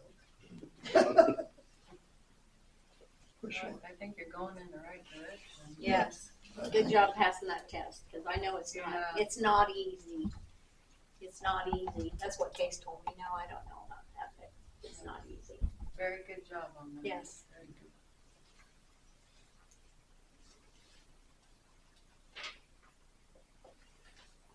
I got We'll a let you lot, start. so. We'll let you start. I got a journal. Kind of like you did last time. Yeah, I'm sorry. Okay, this is from the beautification committee. The banners for the city are in, and then it's gonna get thrown. And they'll be left at the city office for Earl to get to the maintenance, or if they're in before. They'll work on a calendar setup and get that to you guys. As far as putting them up and taking them down, because I don't know if they've got seasonal ones, I really don't know. But, so that's one of the items. September 17th at 7 o'clock at the library, they're doing the guy that wrote the book, The 13 Ways to Kill Your Community. He is taking off on another part of that or episode. It's called The Practical Guide to Results. And it's Doug Griffith. He's gonna, I think they're just actually gonna have like a screen set up. I don't think he's gonna be there, but where you can listen to it. So they would really like the participation of the council on that. And the mayor. That's the 17th. Yeah, September 17th. I think it's on there. 7 p.m. Gosh, I'm going at 9. I'm sorry. Okay, now Jerry gave me his notes.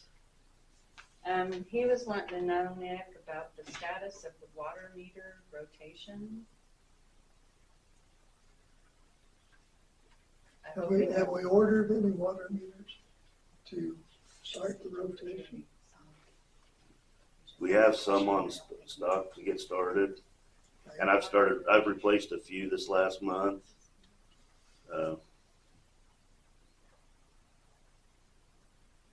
Yeah, one of the things we're gonna have to look at when we do that is probably doing whole new meter settings on them. So, because a lot of the meters are so deep that I can't reach them, so I'm gonna have to dig them out. So, yeah. Okay, well, I'm gonna stay with you here, Okay. or you stay with me. Status of the lead and copper. That's what he has wrote down. That's JEO. Huh? That's JEO. We're getting the papers that went out. We are getting those back, but I've heard a lot of people say they haven't received one. I haven't received one. So yeah, I don't. Somebody got a piece of paper you saying did? she Oh, needed to test sorry. her water. Kathy Jacobson. That is a scam that's going around. Okay, because she was like, "Why did I get this letter to test my water?" And I was like, "What are you talking Yeah, about?" I saw something on the news or heard on the radio or something. Well, There it's was some- floating around camp. There was some scam going around where they were sending out letters or having people show up at your house saying that they had to test your water. Okay, so we know that's a scam. Deal come in the mail that we had to fill out for what kind of piping was coming in. Yeah, that's this. That's the leaded copper. Yeah. Yeah. Oh, It we came got from one. JEO. Yeah, I've filled mine out a long time ago. Well, because the city sent some out. I've got, we got one, well, a couple of them, but like a year ago almost. The city- I just, last week. got The one. city sent Yeah. 2 out. And then JEO, we got them through a grant where they're taking all those, and instead of me or Morgan having to compile all the information into the report, they're doing that for us through a grant through KDHE. So that's why you got 3 of them, because we did the city one, and I don't remember how long Linda waited, 6 months or something, because we didn't get very many back, so she sent out a second one. And then we got JEO involved. And so they sent them out too. This is the one from that Linda would have sent, and it says, please complete survey by January 5th, 2024. It came out on letterhead. Somebody brought it in today. Case did that. Don't lie. But these did just get mailed out. I, in total honesty, don't know how to look up a list of every customer that we have. That includes their mailing address, their account number, their service address, which is usually different from mailing address. And so I did the best I could, sent it to that lady. And she messaged me back with 2 more spreadsheets that there was a number here or a name here or an address here, but it wasn't complete. So Erin and I got that completed and sent that back to her. But there's approximately 350, 380, somewhere in there. So I guess if we missed people, I can send her an email. I don't know. I don't know what, but yeah, this is what the letter or the envelope looks like. It's from JEO, and then it has a full sheet inside, but these are just tear-offs. I probably round filed that if I didn't notice who it was from. I know. Yeah, and it says on behalf of the city of Canton, but there's nothing special on it as far as like, please complete or anything. Yeah, So, important or. yeah. So that's what the letter or the envelope looks like, and then this is the bottom portion. That's just got mailed out? Did they? Recently, yes. I don't know a date. Probably in the last 2 weeks, because I think she sent. I think she sent me. We checked our mail. I think on her email, when you sent her all that stuff, she sent a confirmation that she was sending it out. And I think that was not last week, but the week before that we got that email. It's been recent. Yeah, it was a couple weeks ago that we had to work on that. I mean, people are getting them and bringing them in, but Then I think Jerry had this. I'm not sure what to do with them. At the bottom, it says, use this form to complete your mandatory water service line inspection. Once you have filled in all the information, mail the completed form to the City of Canton office ASAP. Okay. So I've just been making a pile of them. But you're still doing your half. Cause you have to do from the meter to the main. Right, as best as we can. And if you put unknown, they're gonna assume it's lead. But I don't know what I'm supposed to do with this portion. It says city office, but at the bottom it says 125 McPherson Street, but these are just people that brought them in by hand. So I just made a pile. I put it, so far I put it in next mailbox, but I don't know, I didn't know if he was in contact with that lady or if I needed to be here. I've just been keeping track of them. I think she contacted both of us. I think she's contacted you more than she's contacted me about anything. Yeah, well, I had to send her all the addresses, but, or at least what I could come up with. Yeah, the information. Yeah. I know our side of that is a slow process because we don't have the equipment to do correct searches, so it's a lot of guesswork.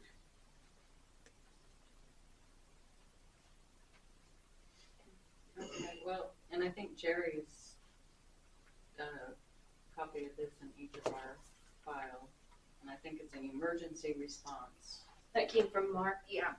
Oh, it came from Mark, okay. And there's one on file here in the city office as well.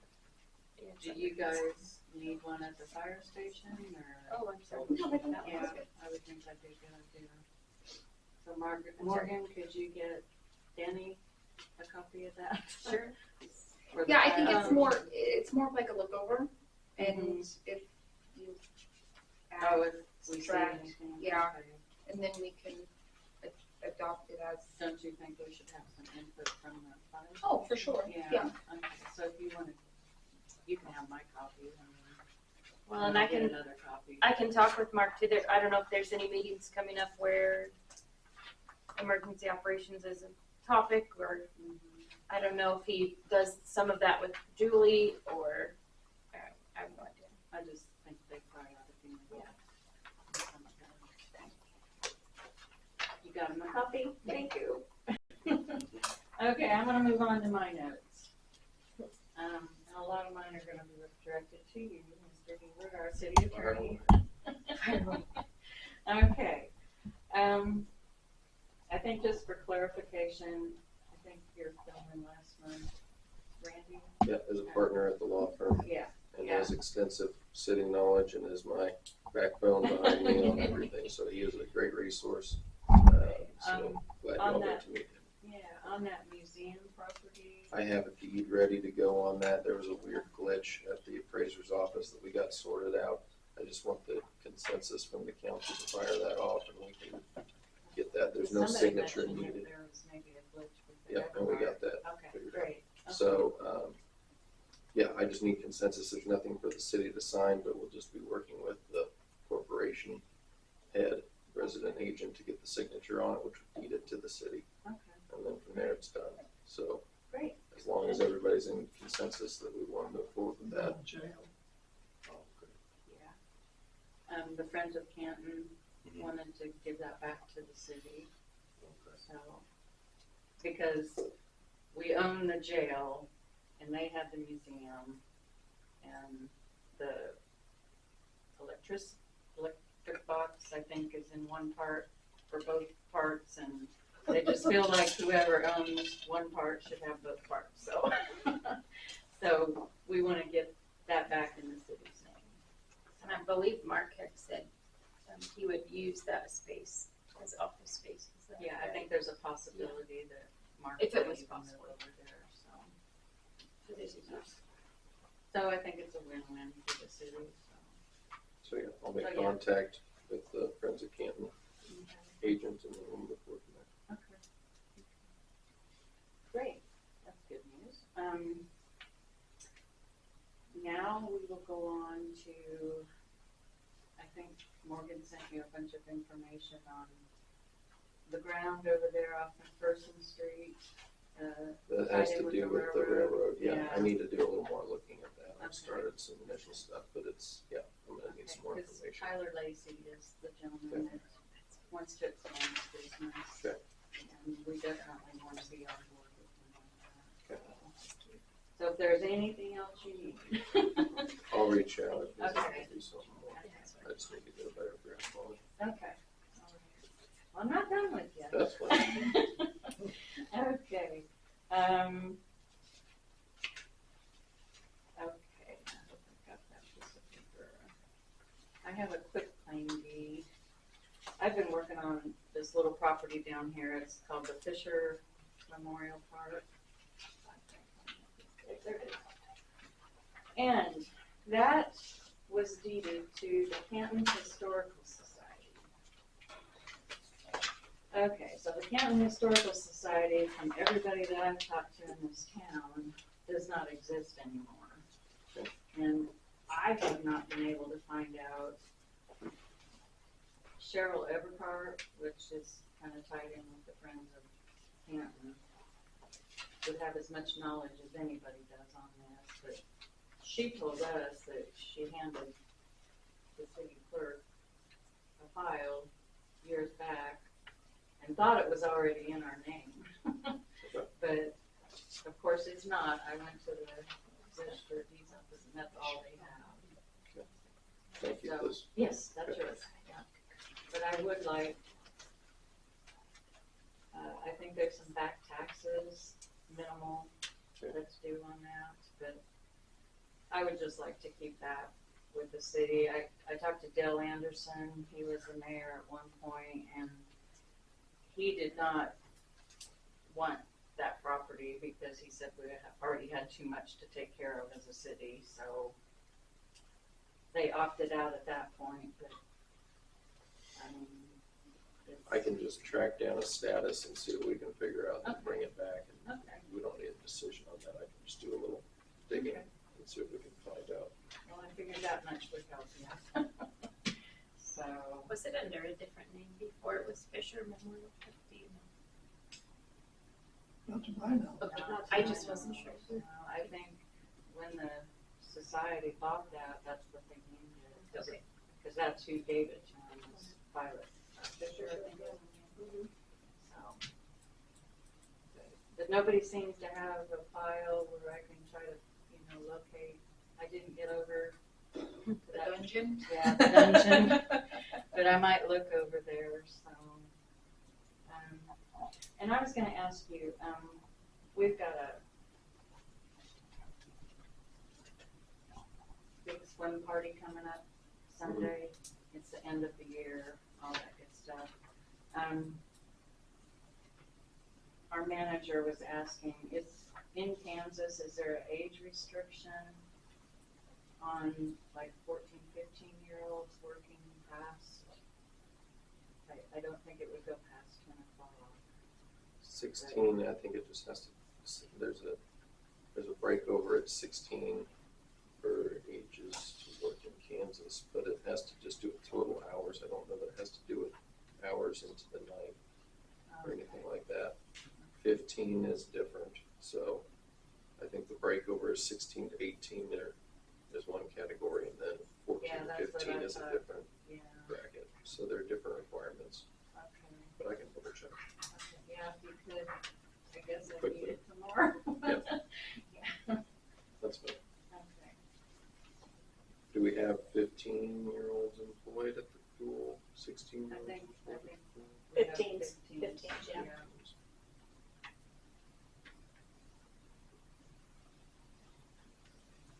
But yeah, if you just wanna shoot Morgan a message on that, and she will let me know. Okay. Okay. And then I wanted to let everybody know that we did get a cleaning individual hired. And that is Miss Hillary O'Brien. So we'll get keys and everything set up with her, Morgan, tomorrow. I think I've done. I have one other thing, because of the June meeting, then the council had asked me to track down some more information on the Keene properties over here. That was the other thing.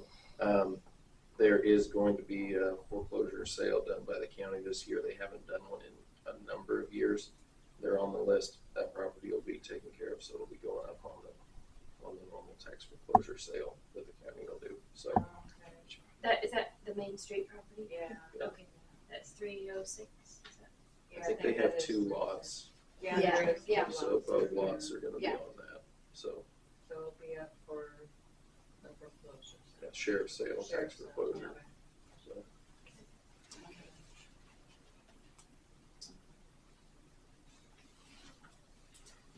The cats might have to find another place to go, Mary. They will. Where are you at on that project? Well, I got one cat done. But I have a neighbor, we're going to release her here in a couple days because she, I took in the 3 kittens that she had, but she grew up in my neighbor's backyard, my yard, and I did take her in, and I do have those prices actually. Well, I would like you to get with Tina Peterson.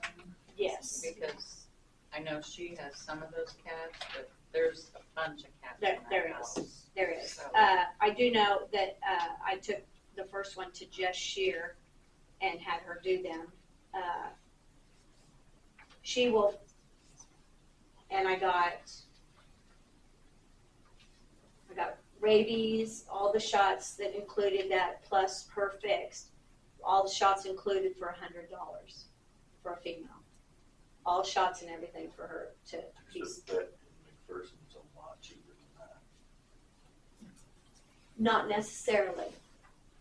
Becky Dillon will do that, but at the same time, Becky Dillon does a lot of animals over there. Where, and we can go to different places. I mean, I'm talking about, I would like a certain amount, a year. I mean, she's talking, like Jess said, we could start around, $2,500. That's gonna get 25 cats done, if not more, depending on if they're male or if they're males, because they're cheaper. But I think you go adding in shots and everything else like Jess is doing, I'm guarantee you that vet's not gonna throw in shots and everything else like Jess is.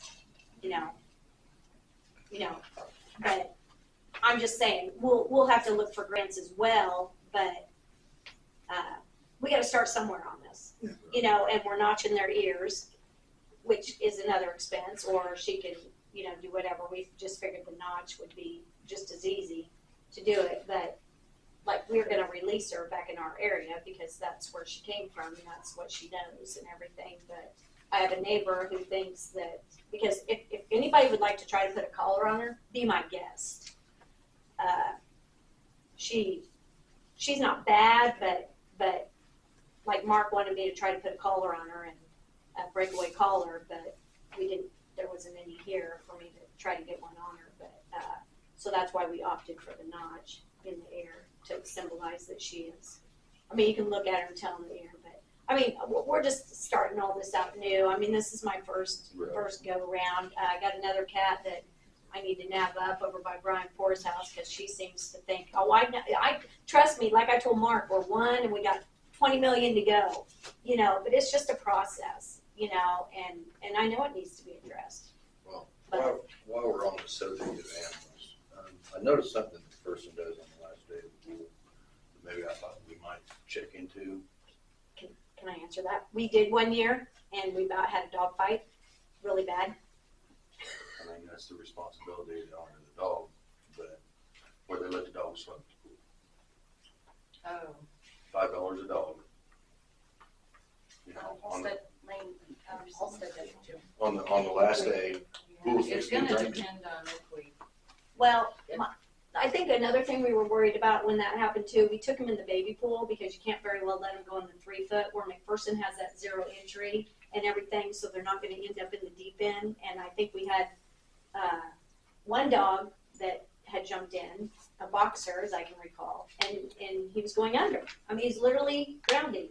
So, if these owners don't know if their dog can actually swim or anything like that, I think that's an issue. I think Mac's a little bit different than us, and I'm not trying to discourage your opinion at all, but they're more 0 entry and stuff. But I do know we did that one time, and a boxer about drowned, and then we about to have a dog fight, and then it was, well, maybe we better take him off to the baby pool. Well, then you got your baby pool. It's not very big, but no, I mean, like I said, We can sure check into that. Maybe something to check into.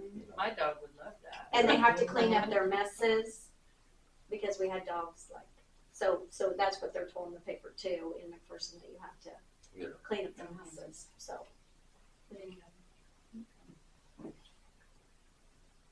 So, Yes, I'm done. We can move on. I'm good.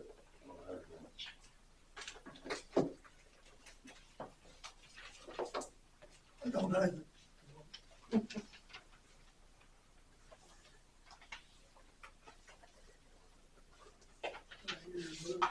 Earl? Yeah. Yeah, I just wanted to say that in order to get the link to the new channel I set up, if you just go onto YouTube and punch in Canton, Kansas, I think it's the third thing that comes up. I think there's a historical channel and then another channel, but it comes right to the top of the list. So you can find it without the link.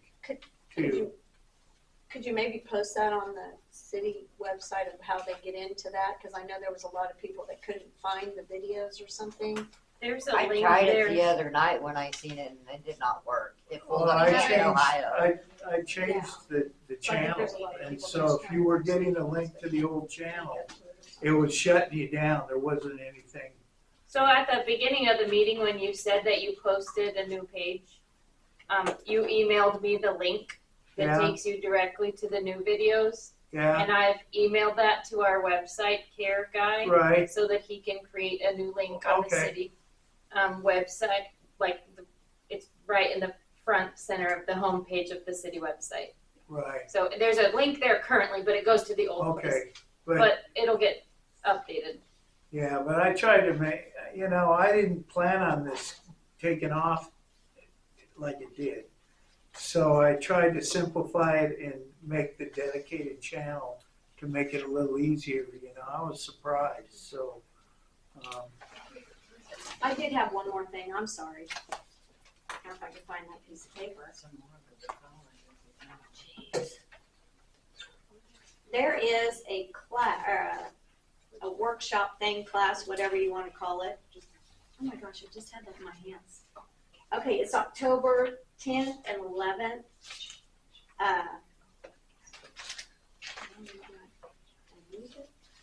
No, it's right here. It's an annual conference. It's in Wichita this year. Or they have it. It's for councilmen and other people. And I would like to go and attend, but I didn't know if the city would be willing to pay for me to go. There's different workshops that you can go to. Yes. Yeah. Yes, but I would be interested in going, but I would want to know if the city would pay for me to be able to go up to, and well, that I don't know. Yes, It's very expensive. I missed the early bird special. It was, well, I didn't think it was too bad. The early bird special was $300 for the whole thing, and it's 3 days.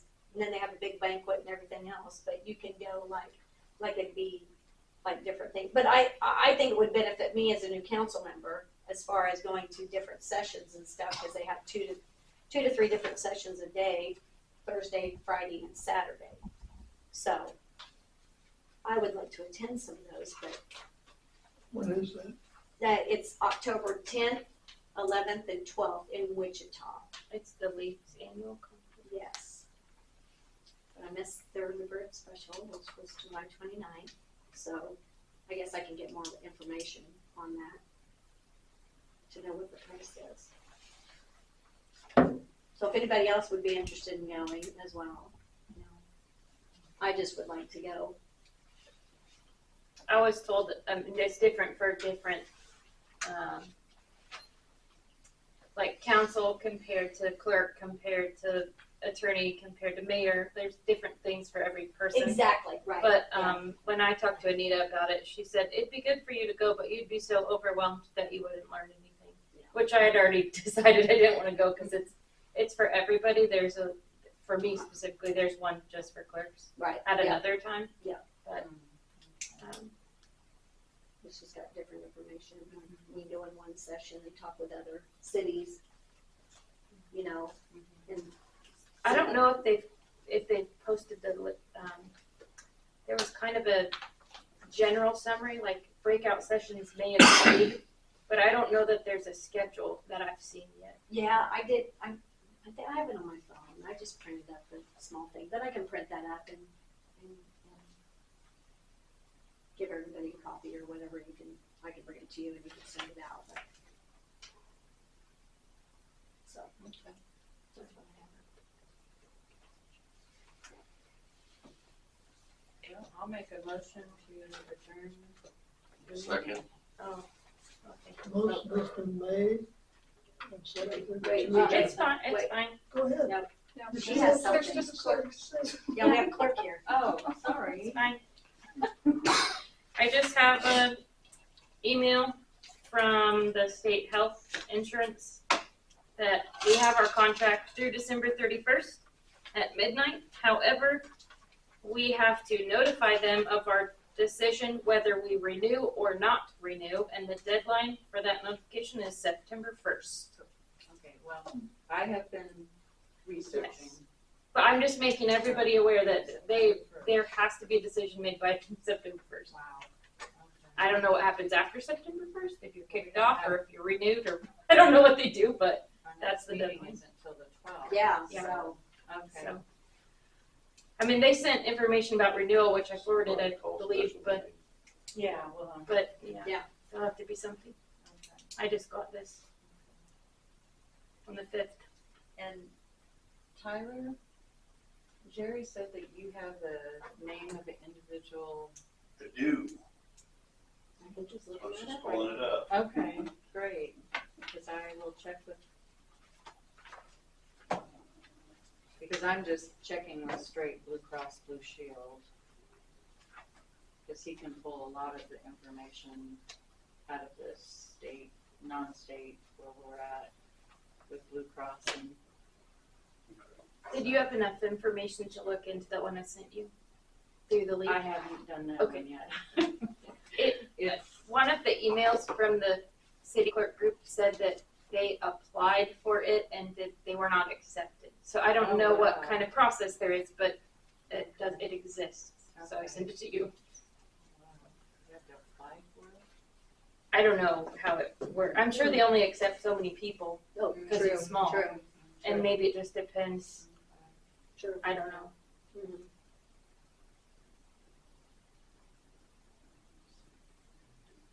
I did pay for the first cat for my puppy. Yeah, Sharon, Look for more kittens. like, no photos and stuff like No, I got 3. Case told me I wouldn't have If you 5 don't cats. find it, Tyler, I've got your Guess number, what? I can We're having 5 call you cats. tomorrow or something. We had Yeah, three the guys of out them, at one under our GE house. is a health insurance They're so cute. Their mom disappeared when they were Guy. 3 weeks old.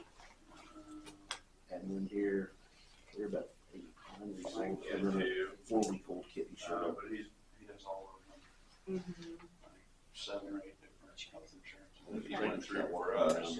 It just, I got an email and I I'll call you That's all. maybe We ended up going processing through it. United, because they're about half the price of everybody else. Because I don't. I'll give you a call tomorrow. Okay.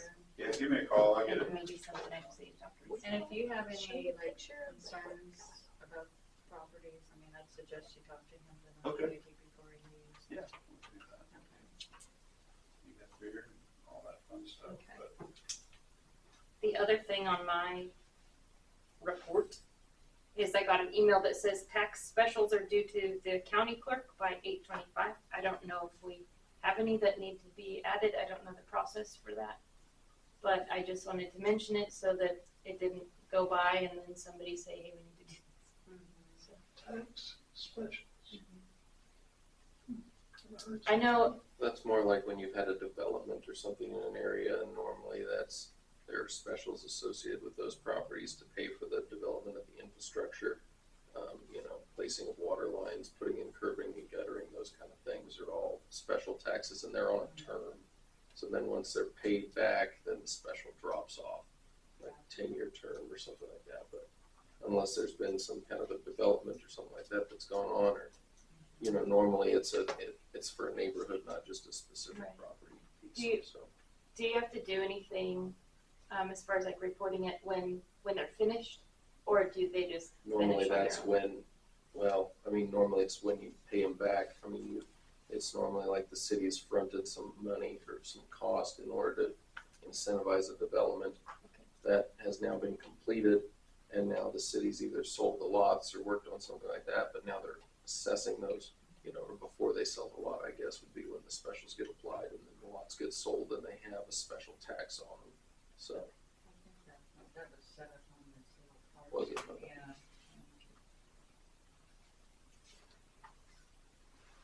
How did you come out with that IRS situation today? Did you get that resolved? I wrote them a check. For the 546? Okay. Did you come to understand? Yeah, she told me that you could e-file it, and in fact, you cannot unless you buy their software. She forgot to tell me that part. Oh. So okay. I looked into it, and I told Anita about it, and then I said, never mind. And Anita said, that's fine. So it's just apparently, when I asked them, I said, so how do I know if there's a late fee? Where am I notified to pay it? How do I pay it? All of that. And she basically told me, you're just supposed to know that. Because you should know if you're filing something late. And then you should read their late fees to pay them, I guess. So, yeah. We just figured when we were making the payments, Anita and I, that things were paid because that's what it said we owed, and we paid it. And then I got a bill with 3 months of interest on it. That was interesting. Oh, well, problem solved. But it was due in March, so, well, April 15th. I think, so. Better late. Not much you can do about it. I paid it, I just didn't pay the late fee. I didn't know it existed. So you're like, keep. Yeah, yeah. Are you good then? Yeah, those are my only two things. I'll make a motion that we adjourn the meeting. I'll second that motion. A motion's been made and seconded to adjourn the meeting. All those in favor? Aye.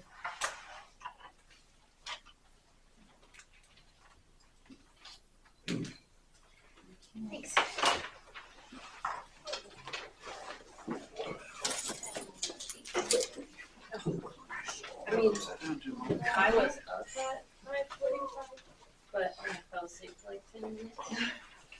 And I was up again. So, I mean, granted, it was But I would say that you have to sign. yeah, I didn't work 4:30 in the morning, so at that point you just go to work. 16 months. 16 months, well. 16 months and mine's 16, and I was just telling her I had to go save them off the side of the highway at 4:30 this morning. And so then I just went to work.